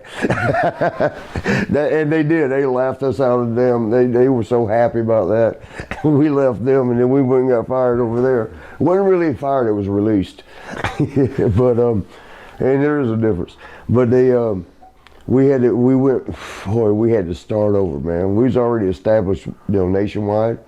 But now we had to go down to Birmingham, Alabama for Continental Wrestling. Little bitty Alabama with the Fullers. And again, that's one of the things in Sean's book. We actually did get, I guess you'd call it fired, because Sean had done something he shouldn't have done. Yeah, because he did not want to be there. He couldn't stand it. It was like, man, this is below us. This is beneath us. It's like, but I was like, Sean, we got to rebuild, bro.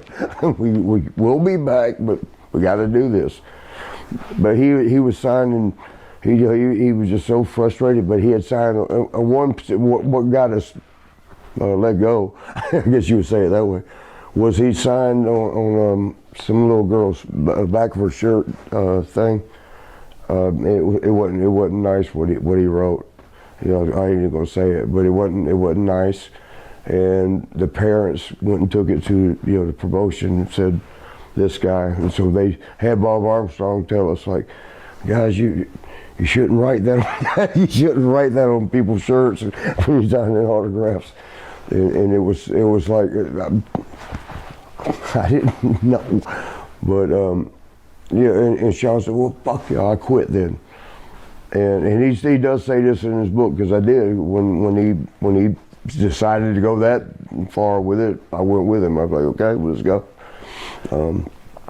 I just thought of something you asked me earlier about, it had to do with He said I didn't, I wouldn't check something out with WCW, but then I told him I was just lying. I didn't really do it. Let me please tell that one right here. Let me. Oh yeah, before we forget about it, this goes on into later years, but we'll tell that. Yeah, this what happened. Sean was at the time we just had a meeting with Vince about our pay.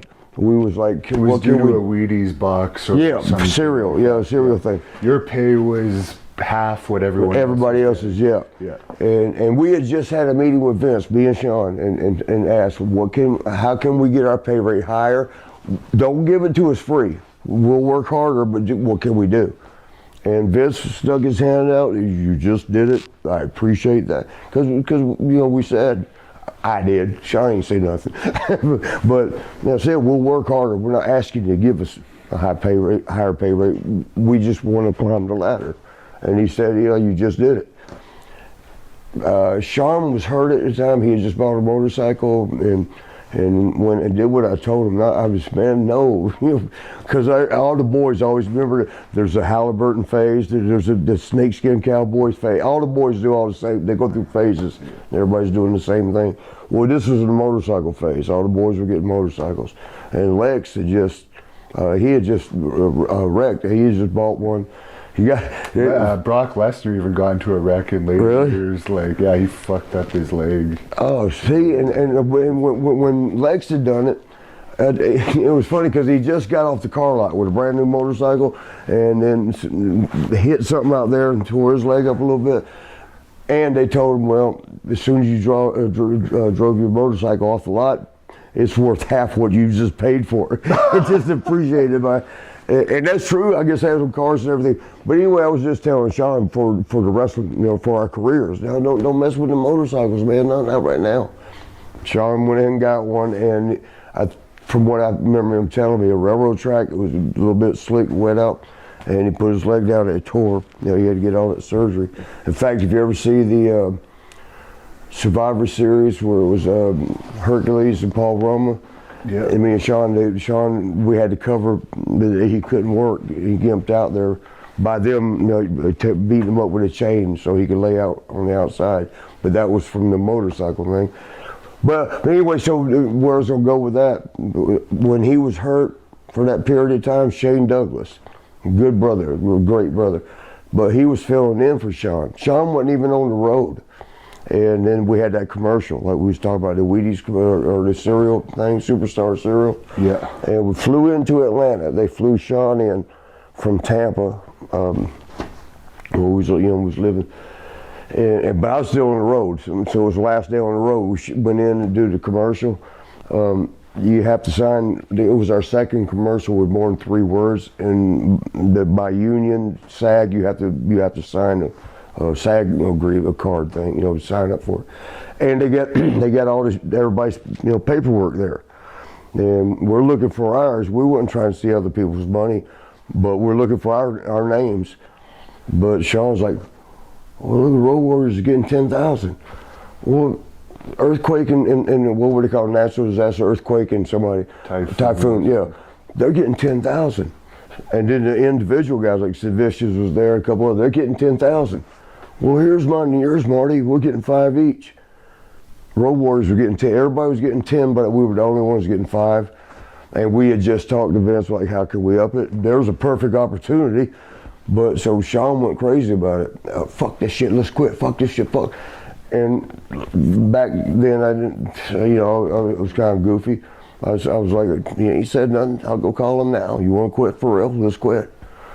And he was like, yeah, I'm tired of this shit. We just talked to him. Let's quit.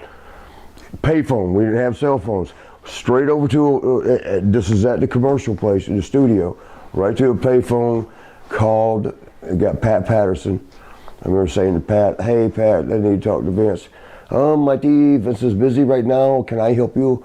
I said, well, yeah, we just want to know how to put our notice in. Is it a written 90 day? Because you have to do 90 days to get out your contract. But is it got to be written? Can it be verbal? How do we do it? He goes, oh, Jesus Christ, Marty, hold on, let me get Vince.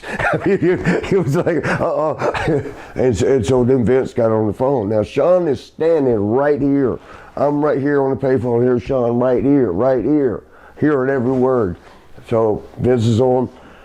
And I told the same thing. I was like, hey, man, we want to put our note out. He goes, oh, what's the matter, Marty? Can we talk about this at TV? I said, no, we just talked to you a few weeks ago, and it did work. So now we're done talking. We just want to put our notice in. We want to do it the right way. And he's like, well, I guess I could appreciate that. I really wish you wouldn't, but if you feel that's what you need to do. And so he's looking through. You hear the papers, he was looking through the book. He goes, well, now remember, Sean's here. He's only hearing me. He can't hear what Vince is saying. Yeah. But when Vince tells me, well, he goes, we got Survivor Series in 3 weeks. I'll let you guys finish up there. I got excited because that, you know what they do the 90-day thing for is they beat you down for 90 days. That way you ain't worth shit when you go, somewhere else. So for him to say we could finish up at Survivor Series, nobody cares if you lose there anyway. So I was like, he just did us a favor, and I was all happy. I'm like, Pharrell, thank you so much, man. Thank you. Sean's right here just hearing the thank yous. And so when I hang up with Vince, he goes, what'd he say? I said, hey, bro, you ain't gonna believe this. He's gonna let us finish up at Survivor Series. Sean's face dropped. What? I said, yeah, we could finish up. It's in 3 weeks. We ain't got to do the TVs the next day. We get to finish up. He's gonna fucking let us quit? That's when I realized, like, oh no. Sean, he's not letting us quit.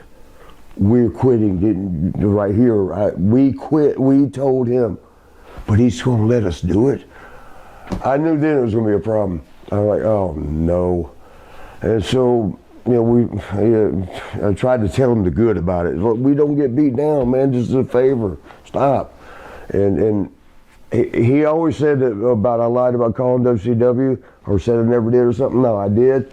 I won't say who it was. He said you talked to Joey Maggs and you had told him it was Magnum TA, but in the end it was just Joey Maggs. I ain't talking to neither one of them. I ain't talking to neither one of them. I actually talked to Dusty. Oh, so then we fly home that day. Yeah. I go to my place and he flies home to his place. When I get home, now I've been on the road. He had not. He just flew in for the commercial. When I got home that day, I'm checking my answer machine. This is how long ago? Answer machines, remember those? Don't listen to answer machines messages, like 20, 30 of them. The very last answer machine message, Marty, this is Vince McMahon, give me a call at the office.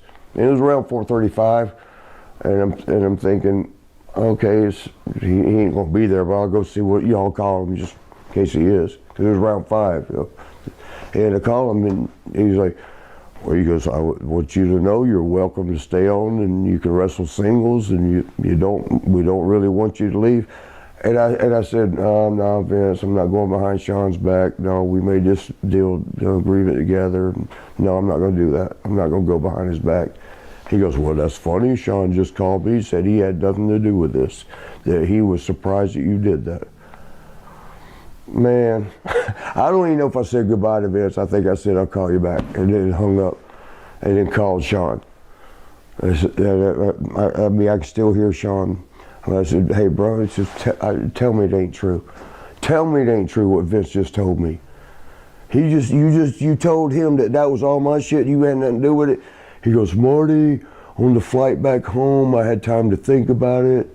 He goes, your house is paid off. I'm still paying on mine. You're single. I'm married. I can't quit right now.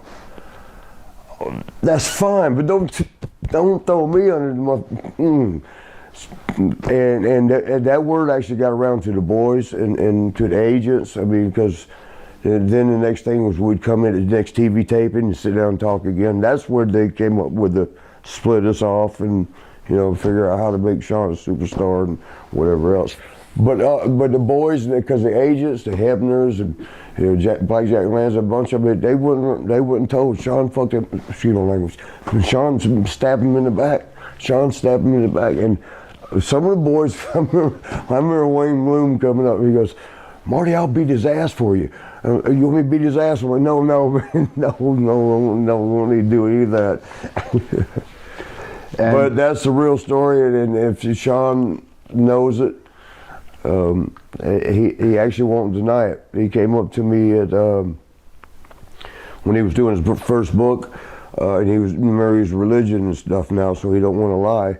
But he had heard me doing a shoot interview where I told this very story, and he comes up and he asked a couple of my friends that were with me, come over here, and because I want everybody to hear this. I'm at the part in my book where, well, how do you remember when we split up? I heard you said some certain things that were different than what I remember. What do you remember?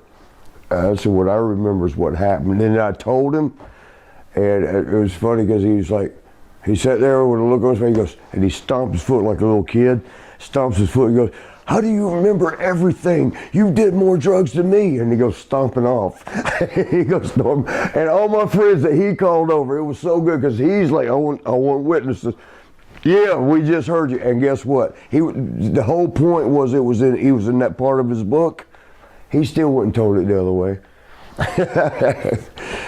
I'll get back to Sean in a second about with him and you, but Jacques Rougeau told us a story, and I was just wondering if you remember this. Okay. That this was after the incident happened with the Rougeaus and the Bulldogs. Oh, the fight thing? Yeah, and I guess there was something going on. You guys were in London, and at the catering, Sean was like bullying Jacques, getting under his skin. Sean was? Yeah, and at one point he said to Jacques, you know, I'm not the Bulldog.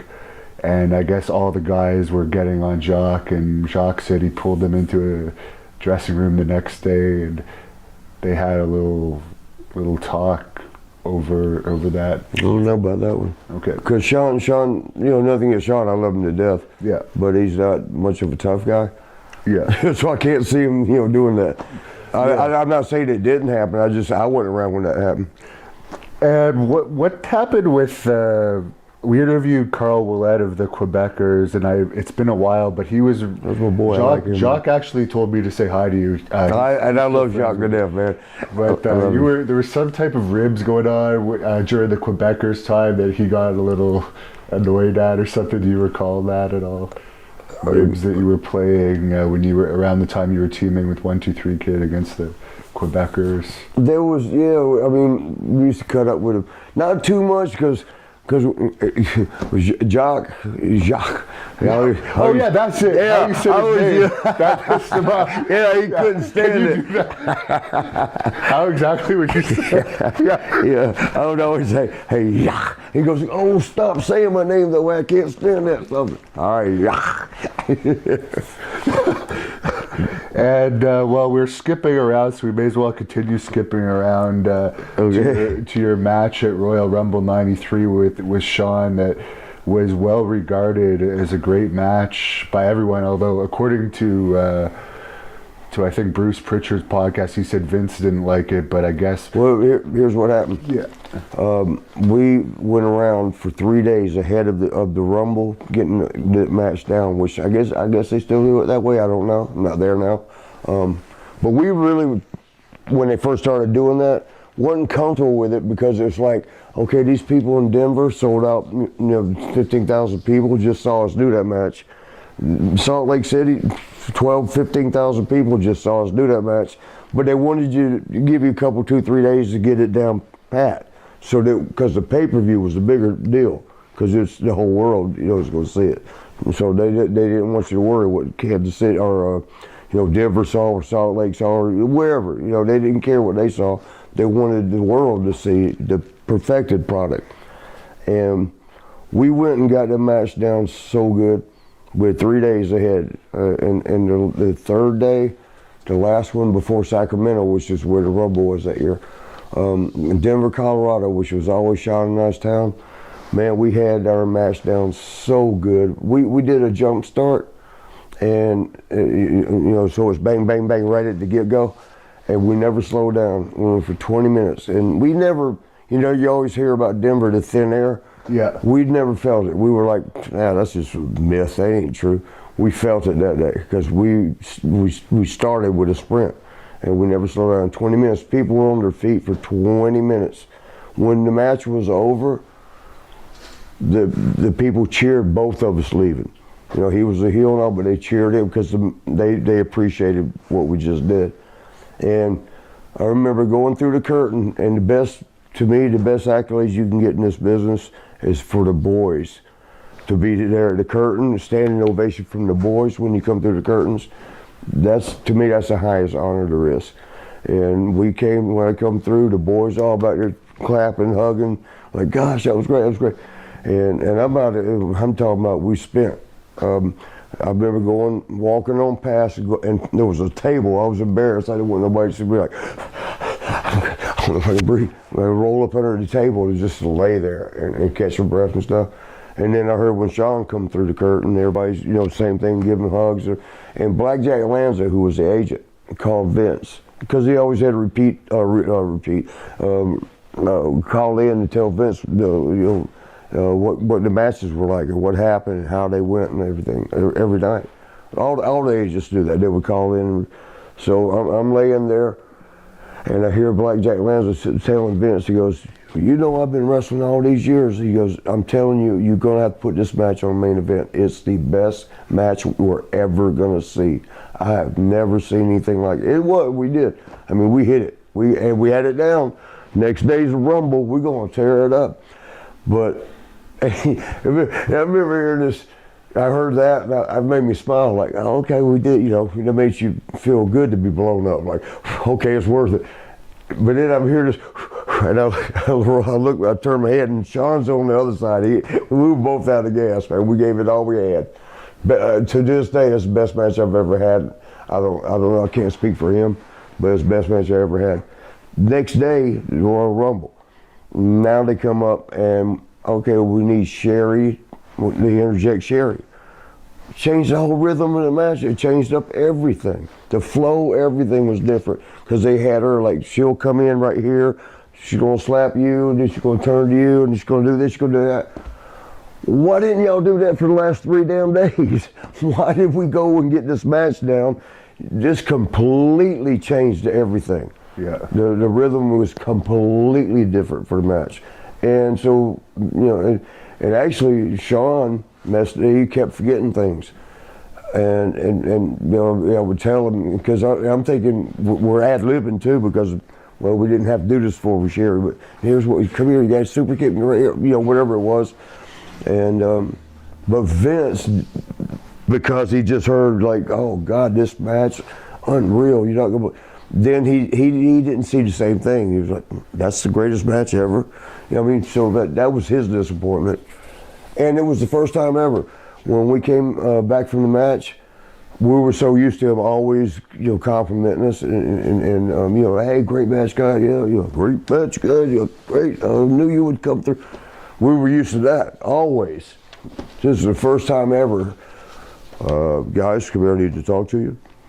And you're like, okay, and thinking we're about to get complimented, but it was like, very disappointed, very disappointed. Man, me and him ain't never heard that, so we're like, huh? Is he serious?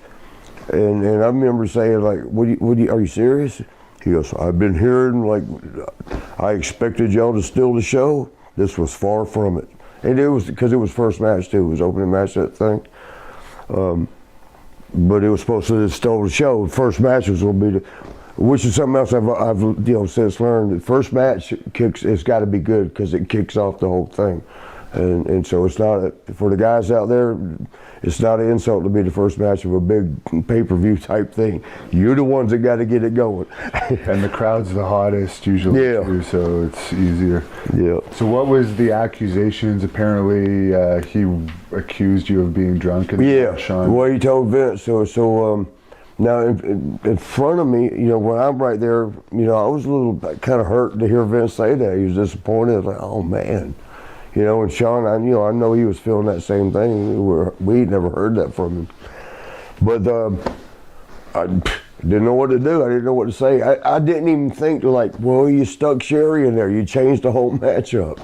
I didn't even think to say that. I just remember walking away thinking, damn, that hurt. But then I heard Sean like, Vince, can I talk to you? And I'm like, well, what the hell is he going to talk to him away from me for? as I found out later, he told Vince, he goes, well, I had to lead him around by the nose. He didn't know what he was doing. I think he was messed up in there. He put it all on me. And when he was actually the one that was like dead lost, a couple of times I had to tell him, you got to do the kick right here, super kick. But Kurt Hennig, he had also, and I hate to be telling him out like this, but I mean, I'd rather the truth be out there. I love you, Sean, but the truth is, and this is known, but he got messed up on the somas the night before in the hotel diner and passed out in his food. They had to call 911, and Kurt Hennig was the one that was actually there and knew it. And Kurt called me one night, like Vince let me go over that match. He was the next day at TV, called me in his office, and he was like, heard you was, you had been drinking and you just wasn't there for that match, and I have to let you go. And boy, that broke my heart. And I'm like, huh? And at first, I just kept thinking he was saying he was letting me go because it was a bad match. I'm like, I just remember saying this, like, you're letting me go for a bad match? I really didn't think it was that bad. It wasn't what we had been doing by no means, but it wasn't a bad match either. It wasn't bad. It was better than most of them.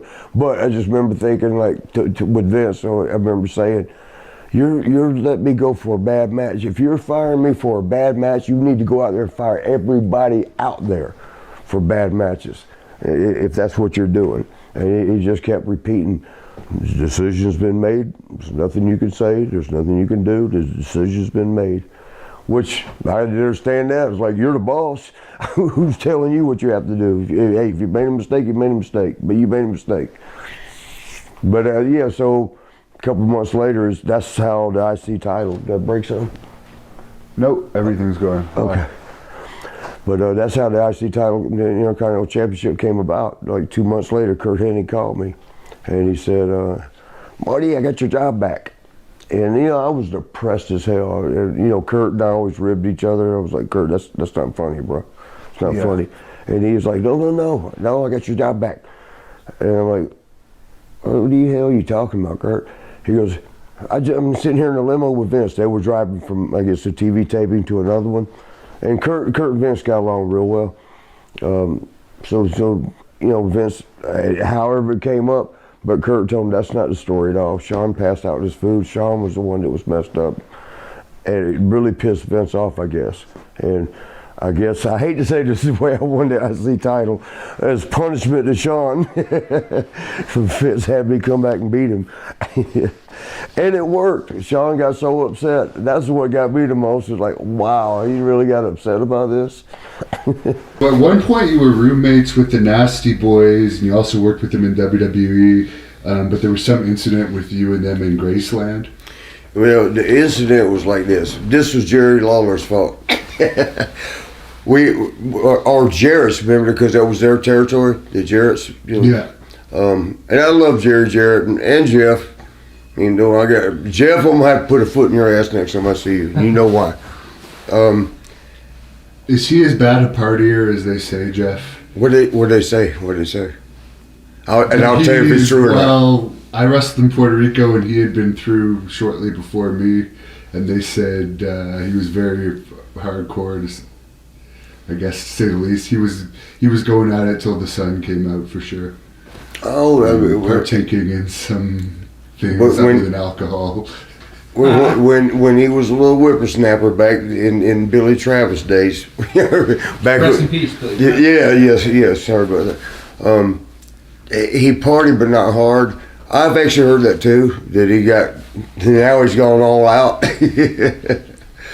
I got to tell you a real quick story. You can edit this out or leave it, but me and Jeff were real close, good at one time. And in my house in Orlando, he would always stay over, when we were down that way, wrestling on the road. And I'd hooked him up with one of my girls. And she, how do I say this? He comes downstairs. I was downstairs with a different girl. And he comes down there and he goes, You know that you know how he sounds real southern. Worse than me. Marty, that girl's up there pissing in the garbage can. Because they were in the bed together up in the room, and they'd been drinking a little bit. You imagine that at my house. But evidently she got up, pulled her pantyhose down. He heard us. She was peeing in the little like trash can thing in the corner. And he was like, why you set me up with girls like that? And speaking of nasty like that, what about the Nasty Boys, as we were saying, the Graceland visit? Oh yeah. So what happened was, and this is why I blame it on Jerry Jarrett and Lawler. Not really, but you know what I mean. Because they would have us, TV taping was Saturday morning, and I think it was live for a little bit. And don't let me forget to tell this Michael Hayes story off the live, okay? You know which one it is, don't you? Maybe. So, but at 10 a.m. on Saturday morning, you got a bunch of young guys, single, in a lot of cases, single guys, gonna be in Memphis Friday night, partying, and you want to do TV at 10 a.m. Come on, man. So a lot of times we still be carried over, we say it that way. But on this particular night, Friday night, I think it was, I don't remember, somewhere in Mississippi, because we do a spot show. We call it a spot show across the river there, or across state line. And we came back, and everybody had been, we all feeling good.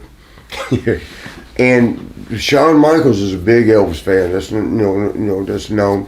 If you think about it, the Heartbreak Kid, remember the Heartbreak Hotel? Do you remember when you leave the building, Shawn Michaels has left the building? They used to do that on Elvis. When Elvis, big time Elvis. So. And the Nasty Boys, they liked Elvis too. I did too, just not like, let's go to his house in the middle of the night. Graceland. And but we go there, and Nasty Boys, I love them, man. We go there, and they're trying to scale the fence. In the front, there was a driveway that goes up to Graceland where you pay money, where everybody. It's 2 in the morning, 1 in the morning, trying to scale the fence. And the security guard, there's a little booth right there. They come out, I say they, it might have just been one guy, come out and said, what are you doing? And recognize them. Because, the Nasties were very recognizable, good Mohawks and stuff. So they were like, what are y'all, Nasty Boys, what are y'all doing? And they're like, we want to see Elvis, man. And he goes, I can't let y'all, I can't do that. Oh, I can't do that. I can't. Man, I'd love to. Oh, man, can I get an autograph? Like that, right? Well, they got back in the car because I didn't get out. My ankle, and this is not because of, like now, the ankle. My ankle got cracked. Had just got cracked then. I was gimping around. But so, at the Elvis compound, Graceland, got back in the car, went up the street a little bit, take a left, because man, that Graceland's huge. It's a major city block. But we go back to the backside, and everybody's getting out in the car. We're like, we'll jump over the wall, and just all they wanted to do is go up to the little area where he's buried, or supposedly buried, And my funky butt was like, man, I can't keep up with y'all. I'll try. Y'all go ahead. Y'all go have fun without me. Scale the wall. They all going up there, and it's like like a horse fence thing. Like the westerns and the horse fence. Yeah. The wooden thing. It's like one of those, and it's right around Elvis back then. I don't know if it still is, but back then, and around the grave area. And they're going over it. I'm jumping over. I want to be one of the boys, right? I want to be with my friends. It was Sean, Knobs, and Sag, and my little limping butt falling behind. And they're up there, and I'm watching.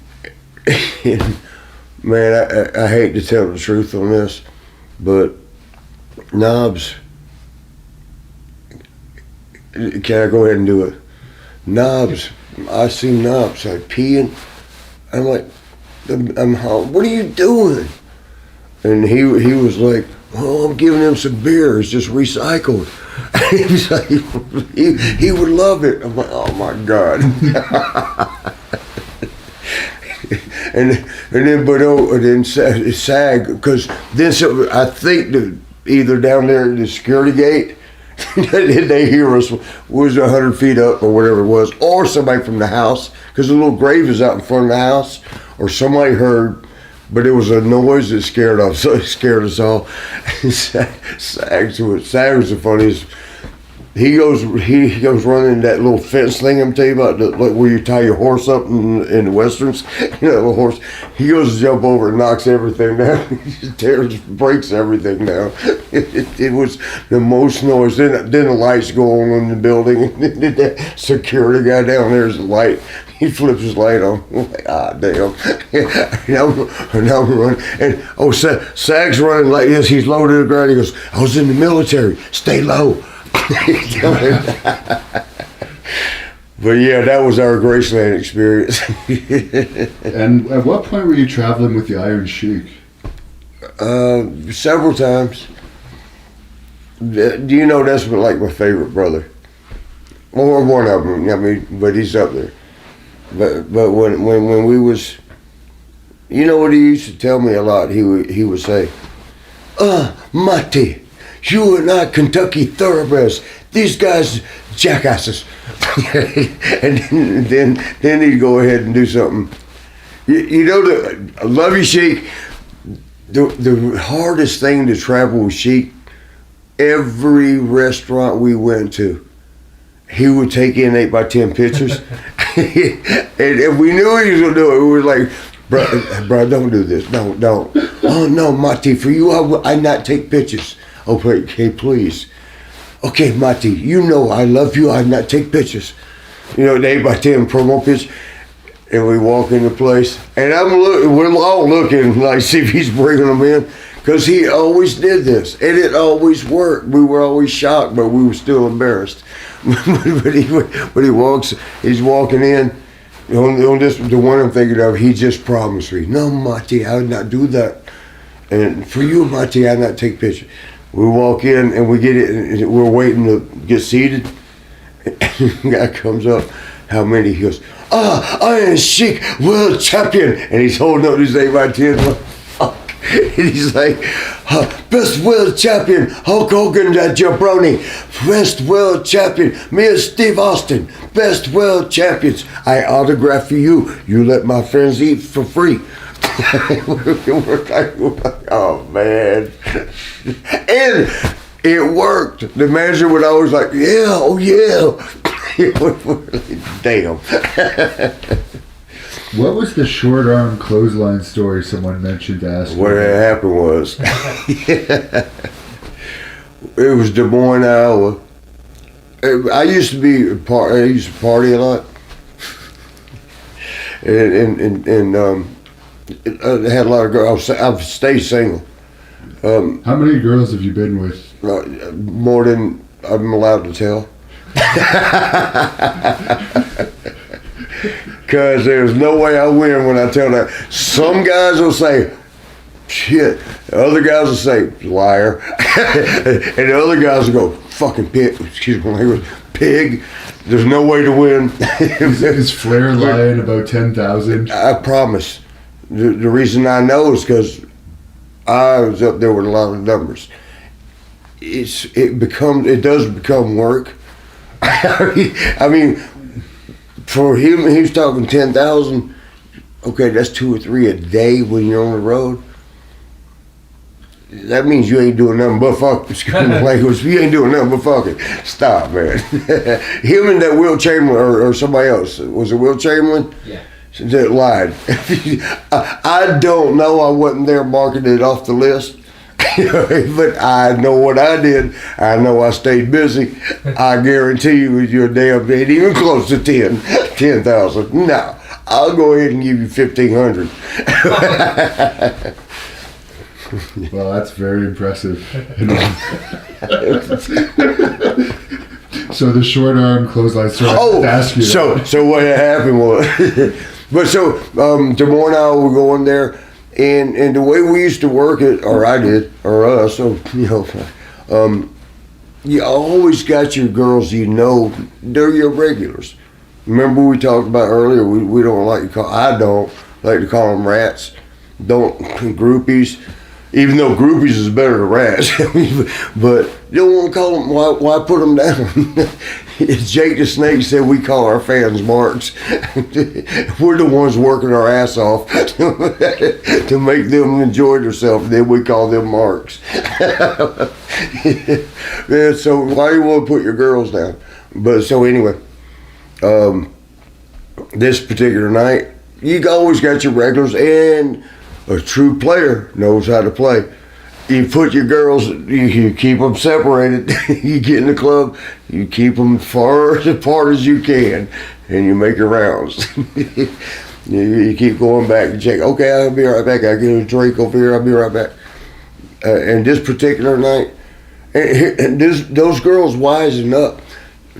Sometimes they like I know he's going to play around. I got to keep his attention. I got to bring a girl with me that he might like. That way he'll stay around me to get with my girl. You heard me? That happens. It happened a lot, actually. And so Des Moines, we were in there in the club, and she was like, I had my regular girl, and she was pretty good, man. She was pretty good. It wasn't like it was, a dog sin. But I told Sheik, like, hey bro, watch it. You keep an eye on her. He knew what the game was. He knew what up. So, and he said, "Oh, Marty, of course, Marty, you don't have to ask me twice." And because I saw a new girl, I went to the bar, talked to her. Hour or so later, accidentally, I don't know what happened, but accidentally back in the room with that new girl. Enjoying life. And then there's a knock on my door. There's my door. I'm thinking like, who could this be? Why are you messing me up? Stop, this girl. I'm gonna be with this girl. Open the door, look at the peephole first, and see like cop pass. And I'm thinking, which one of the boys thinks this is funny? He's ripping me where it's real cops, and they're like, where's the Sheik? What's his name? Cosro. Well, they actually said his name, and I'm like, and I knew it, and I was like, who you talking? You know who we're talking about. We're very aware of you, Marty Jannetty, and you're friends with goes by the Iron Sheik. And I'm like, well, I have no clue where he is. What am I supposed to know? They're like, well, we're looking for him. If you find him, you let him know. Okay. But once I shut the door and waited, I'm thinking like, then I remember, like, I left him with that girl downstairs in the club. What's going on? What the hell? And I actually knew where his room was. It was right down the hall. And I waited for the police. And opened the door. I told the girl, I'll be right back. And I go down there. In this hotel, they had a big picture window in the front lobby part. In this wing, where I'm coming from, I look out there. There's blue lights. There's red lights spinning, and I see the girl that I left it with on a gurney. They're pushing her to the ambulance, and I'm like, oh, and the Sheik's door's like two more doors right here.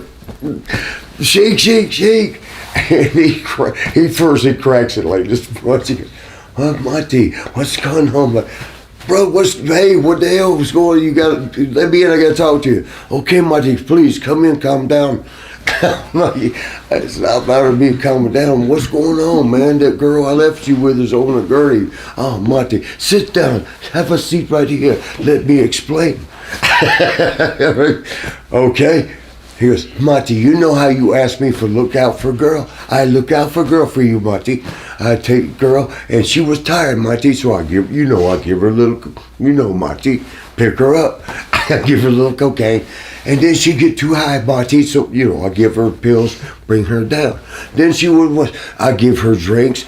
I give her pills. And then she looked at me and she goes, "Oh, where Marty?" And I said, "I fuck." No disrespect, Marty, but I said, "I fuck Marty." Then Marty give you cocaine. Then Marty give you pills. Then Marty give you what? I fuck Marty, and I give her short clothesline.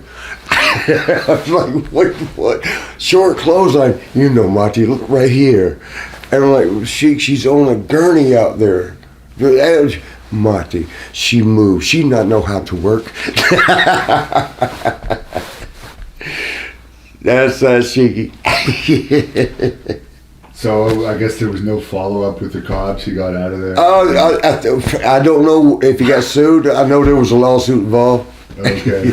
I don't know if he won the lawsuit. It went through. I don't know what happened on that. I just remember that, man. And a big part of your career that's often discussed is that Chuck Austin. the Chuck Austin incident. Yeah. Could we get your version of the events? And also, it was The true version. The true version. And one thing I recently heard Bruce Pritchard's podcast on you, and there may have been a payment you had to make out of your personal funds out of that. Maybe Oh no, they took money from me. Well, what had happened? We do it that way again. Usually, when you say what had happened was, it's about to be funny or joke or not true. But what had happened was true. Chuck Austin was, I really hate to say negative, but I'm just going to be honest. He wasn't that good. And he lied and said he was. He said, we got a wrestling school, I'm pretty good.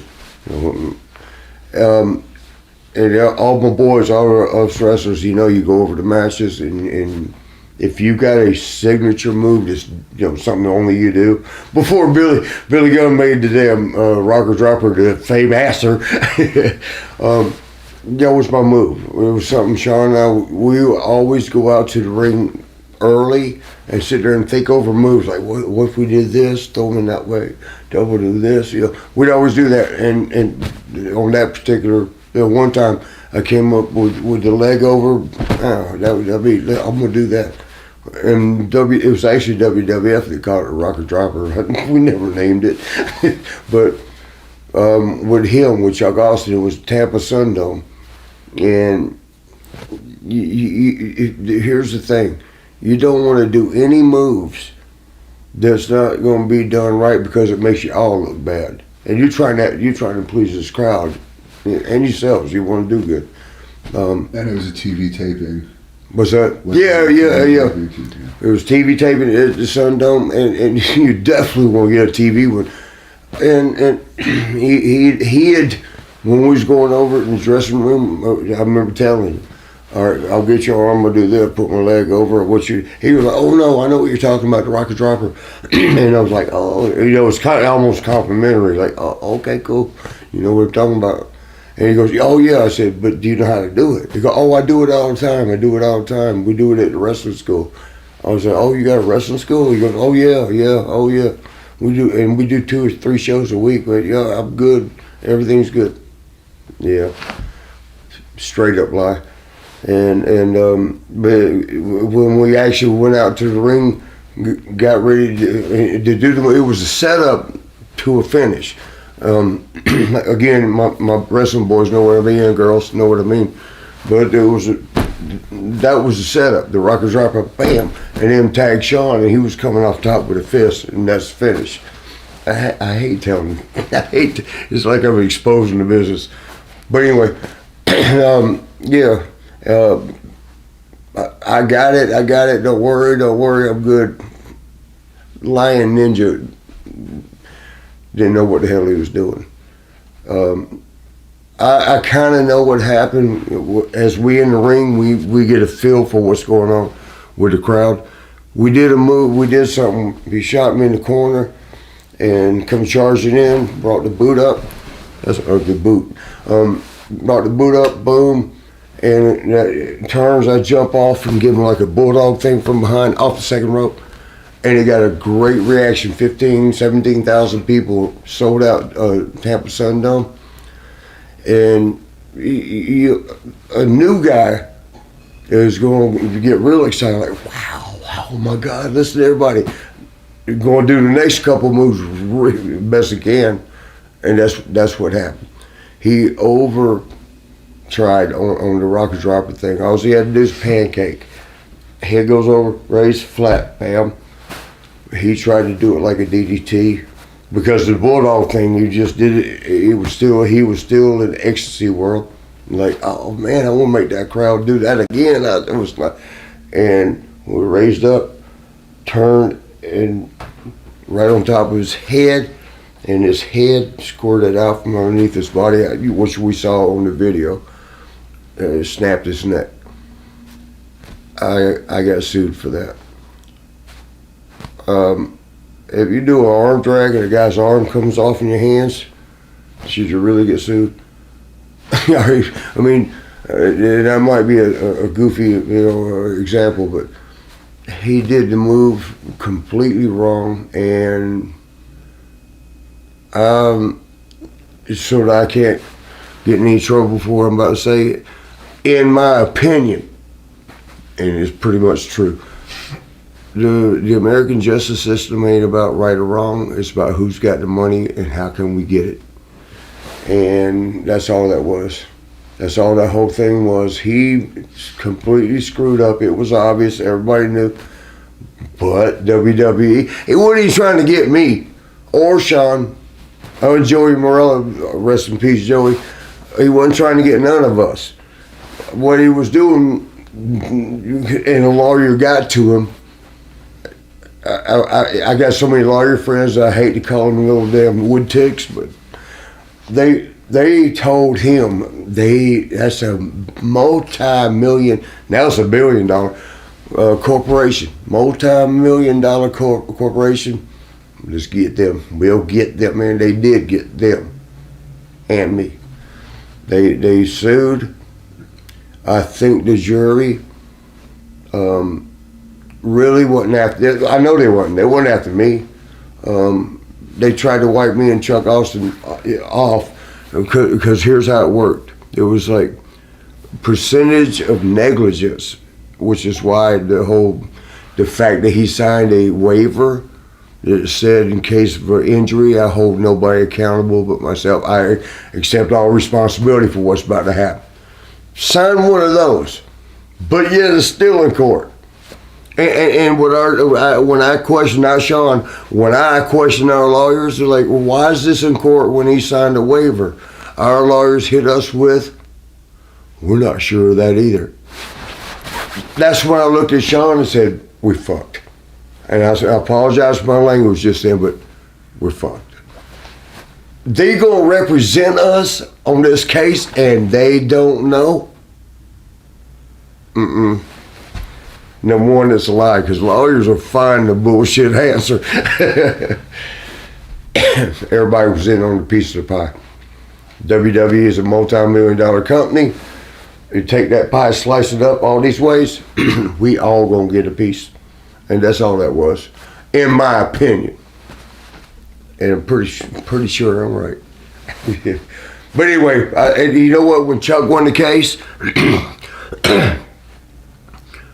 he even lied on the stand. So did Sean, and he got away with it. But Chuck lied on the stand, and still won. And I still went over there and hugged that brother afterwards and said, because he is messed up. Broke neck. Even though his doctors told me it's going to be a long rehabilitation process, but he'll get all but 5% use of his neck back. But and the doctor said, what's really nice is that you are keeping up with him. You're checking on your company, that WWF people. They don't keep up with him. They don't care. It don't seem like. I'll say, Jerry Briscoe, I hate doing this, but I'm going to say this. Jerry Briscoe told me when it first happened, I ain't never had nobody get their neck broke or any injury. No serious injury. Matches with me. And I knew I knew he messed up. Doesn't matter though, man. When you see him get on a gurney thing and took him in a helicopter, flew him to Tampa General Hospital, And I'm looking at that, and that's the guy that was my guy. That was me. That shit hurts. I don't know about the rest of y'all, but that shit hurt. I mean, when I say the rest of y'all, the rest of my boys and girls in the business, that shit hurt, man. You don't want to see a worker that you was just with you. You know, we did everything we could, man. We kept up with him. Jerry Briscoe, we sent toys because it was near Christmas. We sent toys. I gave my girl a couple of $100 to like buy toys because she was good with that. She worked at kinder care, which was like a kids, nursery type thing, and she knew what kids were like. It will hit their dads in hospital for Christmas. Let's send them some toys. Let's do and it was all just out of love. It wasn't out of what Jerry Briscoe told me. He pulled me. He called me. He goes, Marty, I understand that you were calling and keeping up with Chuck Austin. I'm like, yeah. Why wouldn't I? And he's like, well, you got to stop doing that. Why?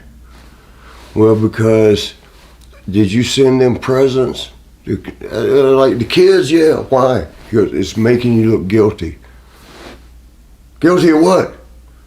Well, Marty, they're suing us. You can't do that no more.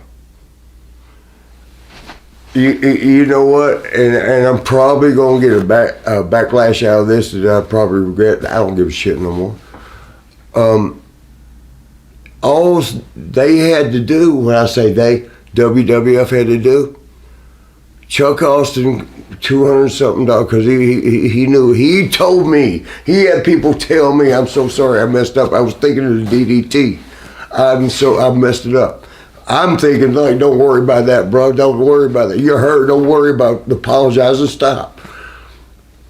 All they had to do, WWEF, both, had to do, pay his hospital bills. That's all. He wasn't looking to make money until you fucked him over. He wasn't trying to get me anyway. He was trying to get y'all for fucking him up. All y'all had to do, pay the hospital bill. 200, 300 grand. That's like what y'all do to me now with my ankle, with this screwed up ass damn thing, the jumping off top ropes for all them years happened. And you make $1 million off me last quarter, but you can't pay $40,000 to fix this, but you can send Sonny and Scott Hall and Jake the Snake and all of them to rehab 38 times, pay for that. Pay for this. Yeah, made it last freaking quarter. Okay, shit, I just lost it. I'm sorry. So, yeah, basically for the fans that were asking if we'll ever see you in the Hall of Fame, chances are these are part of the reasons. It has not. The Hall of Fame is very political. Yeah, right? you know what? You belong in there before Coco Beware, obviously. I love Coco, so I ain't gonna say that. But shit. Let me get up in the camera. It'll happen when Sean's ready. Sean's hero is Ric Flair. Ric Flair is in the Hall of Fame twice. That's Ric Flair. And what, Four Horsemen? Sean's in there twice as Sean. And what's the other one? Was it DX? He's in there twice.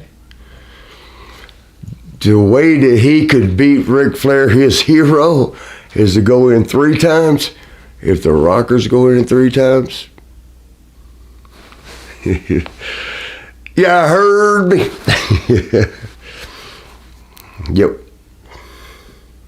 And would you accept? Obviously, there's a payday out of it. I love Vince, man. I love Vince. I love the family. I love Stephanie not that much because there's rumor. My friend Nicholas. I'm not gonna say his last name. But I mean, everybody thinks that. Yeah, let me leave that alone. Let me dance around that. No, I love the family. I really do. I love them to death. I think they like me. I believe if I could get to Vince's ears, maybe this will. if he knew what's going on, because he don't need to be bothered with this shit. He's dealing with corporations around America and Donald Trump. And his friend Donald Trump, they going through some more serious shit than Marty Jannetty's ankle. But yeah. But I think if I could talk to him and say, bro, can you just fix this? 40 grand. Sonny will be back in rehab, you already know. Can you just fix this? Yeah, and it'd be done. And if it gets fixed, I can still make money. Because I can still do a lot of things. Have they ever talked to you about being a trainer or anything? At one time, yeah, and you know what? A racist thing came out of it. Boy, we're going all out tonight, ain't we? Well, let me tell you what happened. Shit, not only am I not going to Hall of Fame, which is okay, but I was like, I'm gonna get stabbed and shot. And Sean asked me, would you be interested in training? Would you do that?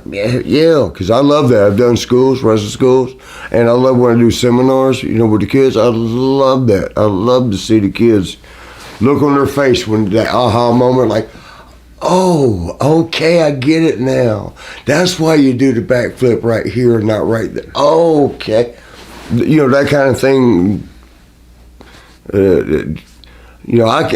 I might not can do it. I might can, but I might not can do it. But to teach somebody and is just as good. It's the same thrill. It's the same thrill, man. And they asked me. Sean asked me. Well, he said, "Would you be interested in that?" And I was like, "Yeah, of course." And I was told they're going to do it. It was down in Tampa. Steve Kearns, you help me with this. When Steve Kearns at the school. When it was FCW or something. Yeah, down there. Development, yeah. Yeah. And it was his thing or something. And me and Steve, I love Steve. That's my boy. And I hope I'm his. I think that was around 2007 to 2009. Or yeah, around the 70s. Yeah. And but here's the thing, though, and I don't want to say her name. I don't want to get her in trouble. But and I'm just going to tell y'all what I was told. So don't put it on me. I'm telling you what I was told. But one of my friends told me that Crime Time. Y'all remember Crime Time? Remember the wrestlers? Yeah, and I love them. They're my boys, man. I love them. But evidently Michael Hayes messed up and said damn words. I get treated more like a nigger than y'all do. And wrong. Do not nah. And so a whole firestorm happened with that. Oh, he said that to them? Yeah, I guess they felt mistreated on something. I'm just telling you what I was told. Now, I don't know. I wasn't there, but this is what I was told by a reliable source. He's and he didn't mean I get treated more like a nigger than y'all do. He was only saying, like, yeah, they treat me like shit too, but you can't do that. You can't do that, bro. You can't say that. And so lawsuits were flying everywhere, and I think they said Teddy Long was already trying to sue him because he was saying there was nobody in positions of power. It's just, there's just Crime Time's wrestlers. It's just, Virgil, hey, Virgil, wrestlers, you ain't putting nobody in positions. Which, Nick, you know this, they did it in the NFL. Where's the black coaches? There's no black coaches. But they, and I love him too. And my girl, I will not say her name, she called me one day. She goes, I'm so sorry, Marty. And I was lined up to go be the trainer down there at that school. Happy as hell. My girl called me up and she goes, I'm so sorry, man. I'm like, about what? And she said, well, because of the race thing, that they have to put a black figure in a position. She goes, Norman Smiley got your job. and I love Norman. I love him. But I got pushed away because of my color. Ain't that the very thing y'all fighting about? All right, we better run. But y'all feel me on that? Yeah, and the other thing is like, how's he going to teach people really how to get over in WWE when I don't even think he wrestles for WWE? I always, yeah, right. I always tell this too. You can't teach what you don't know. You know what I mean? And what about the Ultimate Warrior? What were your interactions like with him? One time I tried to tell him to the club to come to. I told you, you know this, Nick. He was always miserable. He was the most miserable. I love him. Most miserable person on earth. And we was in Detroit, and he was like, "Man, Marty, where the hell we going tonight?" Yeah. It's like, oh man, all right, easy. It's a club right up here on the left, right up the street from Marriott, right here, right by the airport. If you end up drinking too much, ain't got far to go. We stay right here. And in the club, in that Detroit club, we were sitting there, and they had a banana eating contest. And what that is, the girls come up on stage, and I hate to do this, it makes me look like I'm doing something sexual, and I'm a guy, and you shouldn't do this. They take a banana, man. Anyway, but you couldn't break it. You had to. That's going to be the screenshot of this. You better not. You better not, man. Anyways, what? Sorry. Oh damn! It looks like you may have done that before. No, man. No. So it's a competition. No, you liked it too much, is what it was. but okay, so you couldn't break it. Damn, I can't tell it now. You couldn't break it. You had to bring it back out of your mouth, because if it broke, disqualified. And this girl, they were in the finals. The Warrior finally walks in the front door. I'm sitting right here. As he's walking in, the place, the Detroit club, and he's like, "What's going on?" And the girl had just 7 inches. They measured, because they measure 7 inches banana. And you know what the insinuation is. You already know. And Warrior, he's like, "What the fuck was everybody screaming for? What the fuck? What the fuck?" Like, look, she just put, look up here. Look at, she just did 7 inches. And he looks and he goes, "Look how fucking thin the banana is, though." You can't make some people happy. That's hilarious. And true. Sean talks in his book about the Andre the Giant didn't get along with you guys originally, and I guess, I don't know if this is true or not, but he kept trying to shake his hand for like a year. And Oh, Andre? Yeah. It was longer than that. Shit. Yeah. What was the issue there? When we first came in, it was the Jimmy Jack thing. Oh, okay. Yeah, when we first came in, and we got fired, whatever happened, released, fired, whatever it was, we weren't there no more. When we came back the next year, like a year later, we were scared to death. And we were like this, we're walking the dressing, it's common courtesy, or it's a commonplace. Everybody, you go and shake the boys' hands. Like, hey, you do that. Which Warrior hated that too. Damn, I'm gonna get this shit over with. But we were scared to death. We didn't do it. When we got back, we were like, keep to yourself, be quiet, keep to yourself. And Andre saw it as us being dickheads. You're like, what the fuck they think they're better than us? That's how he saw that. Okay. Yeah, and if we had known, but we were scared. We were scared. We're gonna get fired no matter what we do. Be quiet. Just do this. And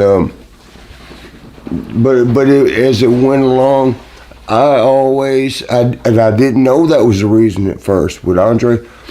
But I kind of I thought it was New Jack's thing that not New Jack. No, shit, sorry, New Jack. I mean, New Jack will slice me up. The other Jack, Jimmy Jack Funk. I thought it had something to do with that, which it did, because we were scared to talk, to anybody. And so he wouldn't, and he did that with a lot of people, but I didn't care about that. Us, like you talk to me, I walked by him every day on the airplane, every day in the dressing room, every day wherever I saw him. Hey, Andre, and I stuck my hand. It's embarrassing to stick your hand out for a shake, and they ignore you, and then you do it again because and already knowing you ain't gonna shake my hand, but you gonna stick it out there. It's embarrassing. But that says a lot if you know that you're about to get embarrassed because they're not going to shake your hand. And I always did. Sean finally told me, he goes, why the fuck, excuse my language, why the fuck you do that? Fuck him. That's you though. That ain't me. And we finally won him. When I say we won him, we was in England. We was in London. And we're going to the ring, 6-man tag, and he would not talk to us before the match. He was like, hey, what do you want to do? He just keeps playing cards with Artie's calling. He ain't talk to us at all. We're like, fuck, we got to make this work somehow. But when we went out to the ring, his knees were so bad in his later days, and he had to, there was like 3 steps, and he got right to it, and he looked at me, he goes, I don't think I can make it. And I was like, put your hand on top of my head, like a crutch, using me a crutch. And he looked at me, and he looked for Sean, like, where's your partner? And he did. He grabbed Sean, and he grabbed me on top of the head. This is on TV. It was actually a TV match. But he does that, and gets up the stairs. That's the only way he could get up to the ring. And then in the match we covered him. We took because he couldn't move good. At that time, at the end of in the back room after that match, me in particular, I can't speak for Sean. I don't know what he said, but he told me, he goes, I apologize. You're a pretty good guy, and this is what he told me. I'm not sure about your partner.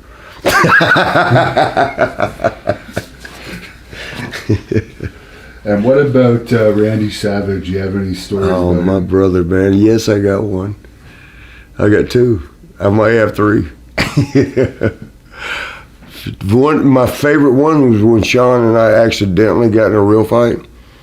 And Sean can't fight. Apparently not, according to all the stories. But we're leaving the hotel. It was Denver, our town.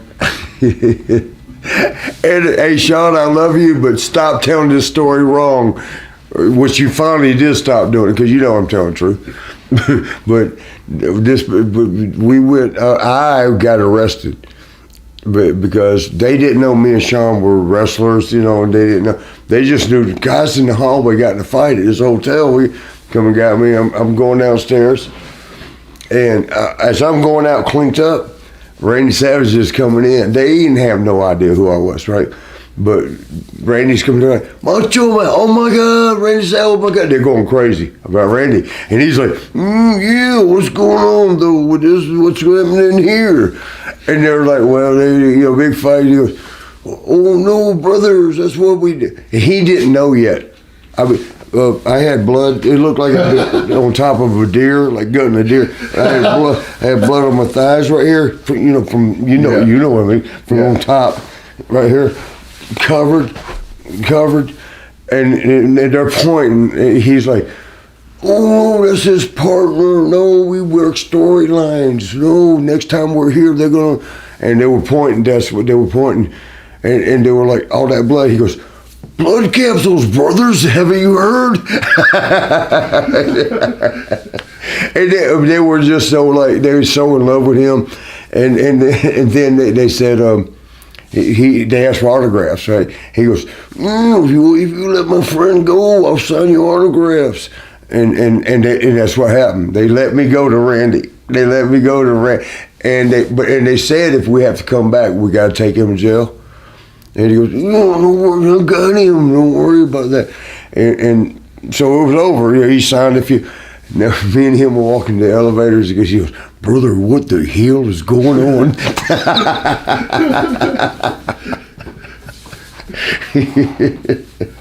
So you're and then I woke up the next morning, and we had to be in Seattle, Washington. We had to be there for a show.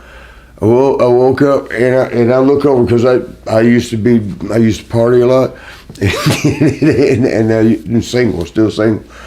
And I looked over and I was like, oh man, I beat myself up. That's the ugliest girl ever. You know how we always talk about what do they call it where you chew your arm off, the wolf arm or something? I was pretty much like, God, that's ugly. Had pits in the face. I was like, ah, damn, come on, man. Marty, what'd you do? Scooting away. And then they yawned, and I looked, and it was Roddy Piper. Roddy oh yeah. Yeah, he took me to the room like to get me away from, so we could stay away from each other. Randy. That reminds me, now that I remember from his book, he said that fight had started because apparently Piper had said... He stirred it. Yeah. How did you get along with Piper? I love him. Obviously enough. He's my brother. I love him, man. I got mad at him over that shit because he let me keep, you ain't supposed to hit your friends. Sometimes you might have to once. Like, okay, stop being a dick. But if another friend's there and it's just, you hear that, you need to make that stop. And he actually took the girls that were in the room with us. I say took them. They were trying hard, and he was to break it up. And he was pushing them back. They need to settle this. They got to settle like men.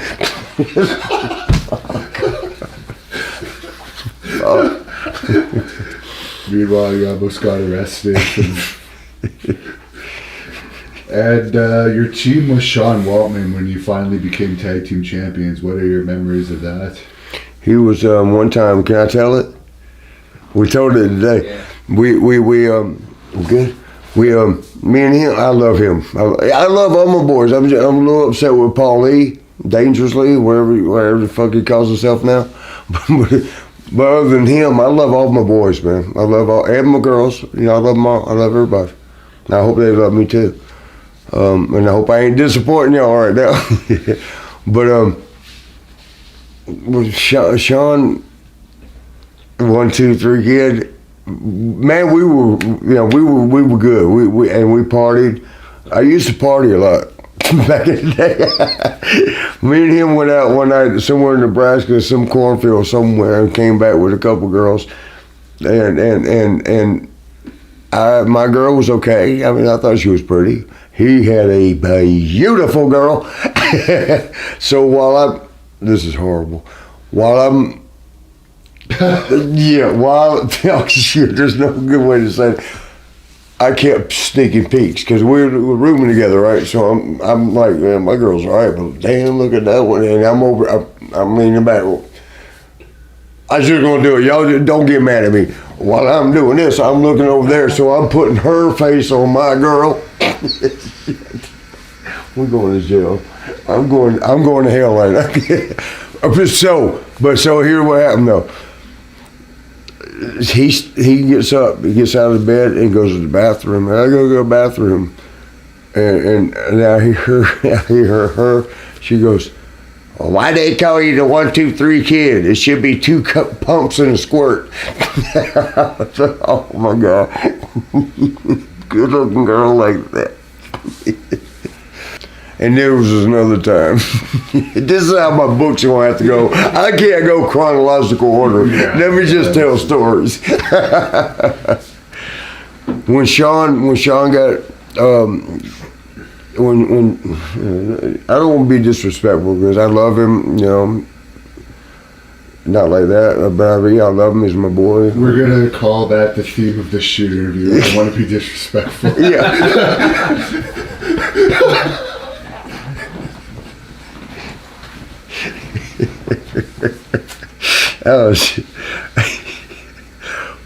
Syracuse, where he got in a fight with all those Marines, and it was actually just one guy that did what they did to him. Davey Boy Smith, British Bulldog, remember him? Yeah. Kid, 1, 2, 3, Kid, that's what people always said. Kid, Sean, it was them three in the parking lot. And Sean has a tendency, you can't get mad at me, this is true. Maybe I don't need to tell it, but I'm going to right now. You told some bullshit about me, I'm telling the truth. So he has a tendency to be a little mouthy when he's around somebody like Kevin Nash or Scott Hall. Now they gonna get mad at me. Scott Hall or anybody he thinks can, like, okay, I'm covered. Now that I got them, what you gonna do? That kind of thing. Well, that night, Davey Boy Smith, Davey, and I guess he was wising off a little bit, and that, he got beat. They got into it with a bunch of guys. When we say a bunch of guys, everybody still swears Sean only got beat up by the one dude, but Davey Boy got out, and Davey being a big old boy, and Davey can could do stuff. So a bunch of them got on him. They were grabbing, hooking. They call it hooking, or going behind the eyes and doing all that. And then Davey says, and they had his legs. They were like pow. And he said it was him, Sean. Them two were down. He's like, "Where's the kid?" And he looks and he goes, "The fucking kid was under the car checking the muffler. He was underneath the car. It's a rent-a-car, but he was checking the muffler." The kid was like, "No, I would got under the roll tape." Shut up, man. Roll tape around your fist. This is what he told. That's how he told it. He said, "I was putting tape around my fist so when it wouldn't hurt my knuckles when I hit him." Shut up, man. Davey Boy, he's under there checking the muffler. We've interviewed Al Snow a couple times, and he's told us about some of the ribs you played on him, and I guess there were these pills that you used to take that gave you gas. The vitamin, they were expired about 13 years. Icapro. WWE used to give us Icapro. You only took them because they gave you gas? I did it on purpose, yeah. Then I'd go right in Vince's room, like, "Hey, can I talk to you?" "Well, yes, you can. Come on in." Any good memories about that tag team? I understand that you both weren't really into it. You know what happened was, and not like the other one, like what happened was, on real, they didn't want us to do it. They just wanted a filler. That basically is what they wanted out of us. I've said this before, I'm saying it again. Sean, I think, had a lot to do with it because he told me he did. And Sean was trying to separate this, in my opinion. Let me throw that in there. Now you can't do shit. I said, in my opinion. One was separating from the Rockers to himself, and needed to, because he's springboarding on up. But so. And he had a little bit of power at the time, and he was like, Al Snow, they told us what we're doing, like, y'all be stuck in the 80s and be silly and just be goofy, be dumb, stupid, goofy. And I'm like, man. And Sean, right after we told the character that they want, just the character we want y'all to be, Sean comes like, "What do you think of your new character, your new idea thing?"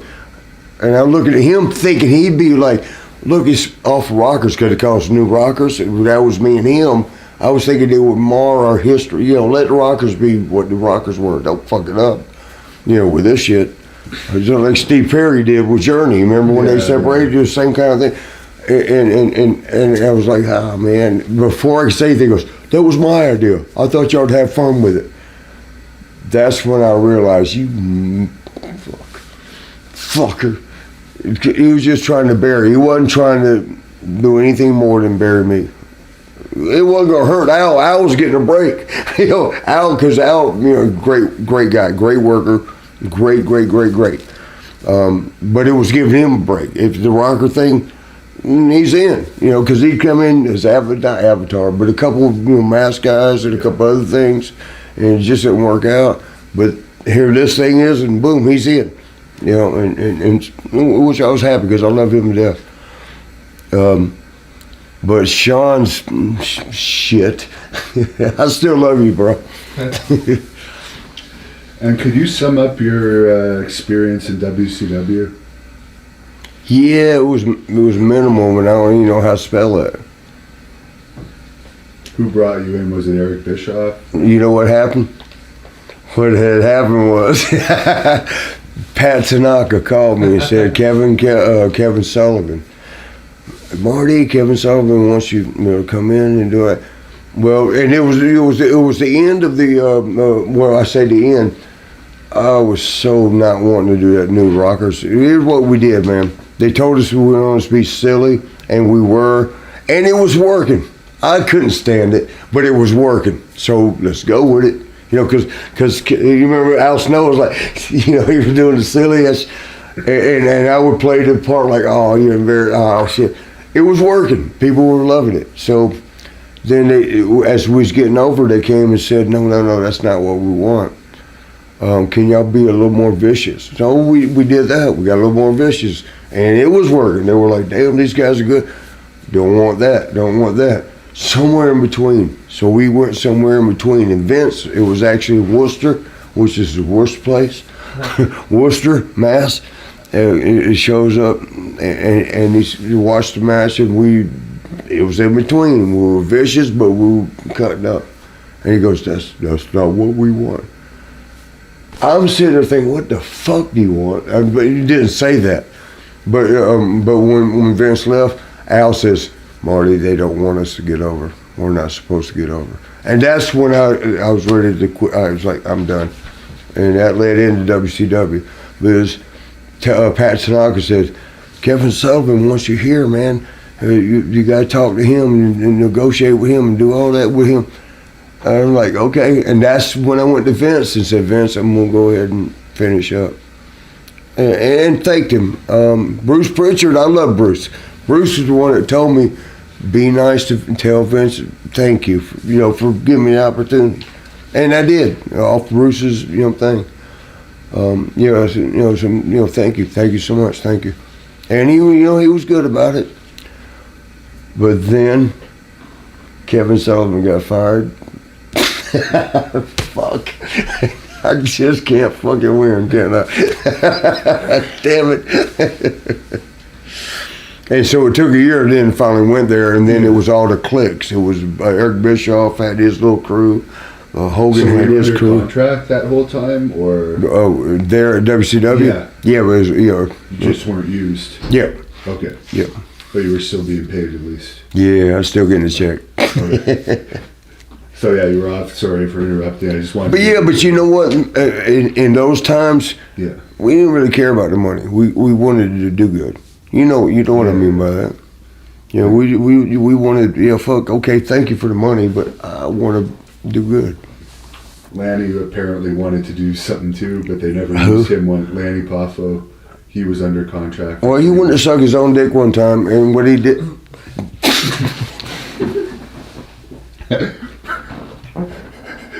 That reminds me.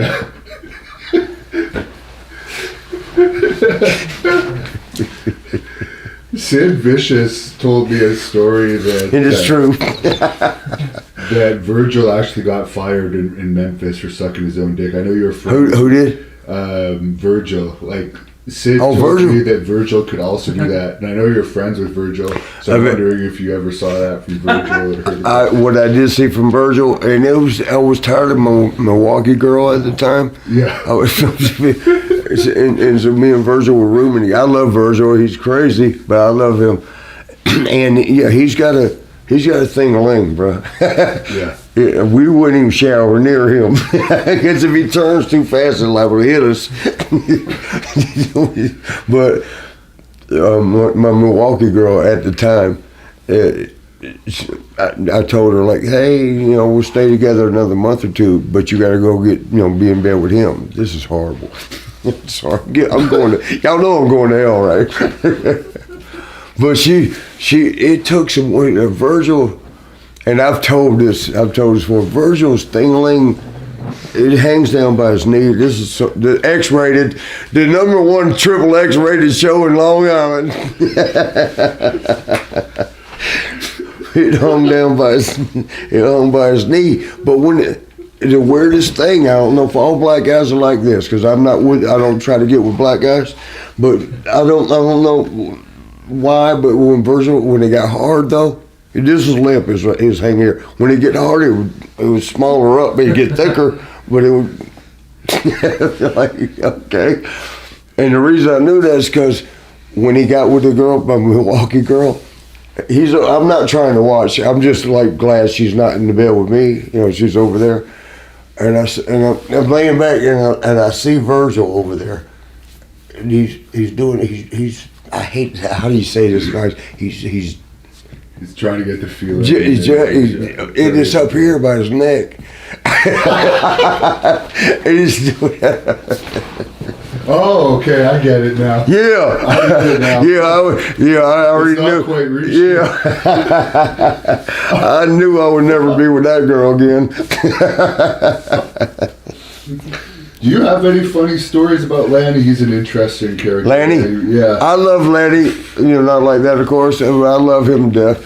But he did that, the whole thing in the mouth.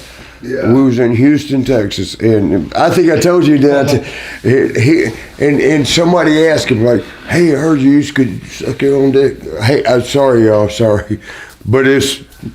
He's admitted it. Well, he has no choice. But somebody threw it up on him. Can you still suck your own dick? And he goes, oh no, I ain't done it in a while.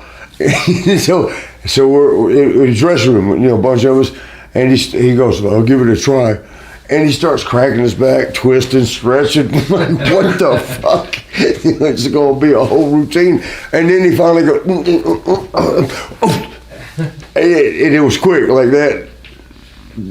Shawn got mad at me. She goes, you only got the tip in. Hogan, and when he said that, we were all laughing. Hogan walks in, and he goes, what's going on, guys?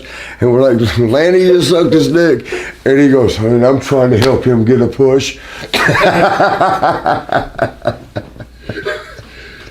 So what was he doing to get himself hard with the dressing room full of guys? I think you answered no question. And the barbershop window, you said you wanted to say something about that earlier, but we didn't get to it. Well, there was 20, it just happened, or the anniversary thing, 27 years, bro. Yeah. 27 years last week or the week before. And I keep saying this. I always say that 20 years, 21 years, 22. It's 27 is still going because they showed it on Monday Night Raw, a couple times this last few weeks. It's amazing because it's like what happened. What you pick somebody today, or some storyline, or anything today. And then add 27 years to what? So that'd be 2046. And see if they'll still be talking about something that happened today. That's puts it in perspective. Like, damn, right? They ain't gonna be talking about John Cena and Roman Reigns and not putting nobody down. Don't mean nothing, like that. They ain't gonna be talking about that in 2046. we hope we have a country. And was that your idea to go through the window, or was it Sean's, or was this agent's idea to actually? No, it was kind of me and Sean. We talked it over.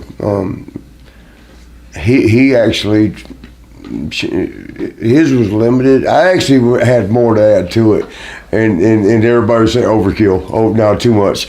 Leave it right there through the window. But it was. I mean, we had to talk about a way to split up. And came up with that together. And I was like, let's do it this way, do it that way, and he liked it. And then he went and talked about, Oh shit, I'm still on camera. Then he talked about, I came up with the idea it was going to be something, me and the Nasty Boys. You were the Nasty Boys, wait a minute. You mean, you at least got to say the Rockers, tag team. Yeah. Yeah, but. So you were just finishing up on Sean. Where you been wearing this? That was for the, yeah. You were just finishing up on the plate glass window. Oh yeah, okay. We ready to roll? Yeah. Okay. So, and then what had happened was we came up with, we actually pitched it together. We added to it and stuff. But the day the window happened, not only did Sean catch me real good, and I know it was a little extra oomph on that super kick, because just a few weeks earlier was Denver, so that was his way of getting back. But we did the one, through the window. We thought it went well. I thought it went well. I remember hanging out the window, but I had a couple little cuts on me because there was some blood coming down my face. Was that the glass or was that later? Well, so when we left, I say we left, we went off set and then, went to back. Production dude came up and he goes, "Man, you okay? You okay? You okay?" I'm like, yeah. He was like, "Yeah, why y'all?" Yeah, I'm all right. Why? He goes, "Oh my God." He goes, I'm so sorry." What, man? And he's like, "We had 3 windows." Because if you did a scene, it's considered a scene. If you did it and they didn't like it, you go back out and do it again in front of that same crowd. That's so embarrassing, But I mean, especially something like that, a stage, and you just did this scene, then you come out and do it again. They're looking like, oh, they screwed up. It was kind of in that sense embarrassing. But they were prepared for it. They had 3 windows. And they're supposed to be, 2 of them was sugar glass. Which you use in Hollywood, makes sense, right? They didn't mark them, and the guys' production crew was scared that they would get in trouble because somebody forgot, and they were like panicked. They thought like we got 2 out. Just what he told me, we have 2 out of 3 chance getting it right. Let's just put one in there. We'll probably get it. We hope we get it right. Wow. They got it wrong. He was the real one. That's why I didn't understand it either. When I was bleeding and stuff, it's like sugar glass. Why am I bleeding? And I didn't know sugar glass can actually cut you and stuff. But yeah. Well, you've been very kind with us with your time, so we appreciate that. Thank you, I think we may have to have a part 2 at some point, but is there any closing remarks you want to make to finish this off? Y'all come see me. Well, I do personal training now. It's 24/7 fitness. Workout anytime. It's all over the country. That and come see me on Facebook. I actually have Twitter, but I don't know how to work it that well. I get embarrassed. I don't know what to do. What is your Twitter, just so we know? At one Marty Jannetty. That's awesome. And anything final if Sean is watching this? Anything to say to Sean? Well, don't you feel bad now for lying all those? No, man. I love him. I love y'all.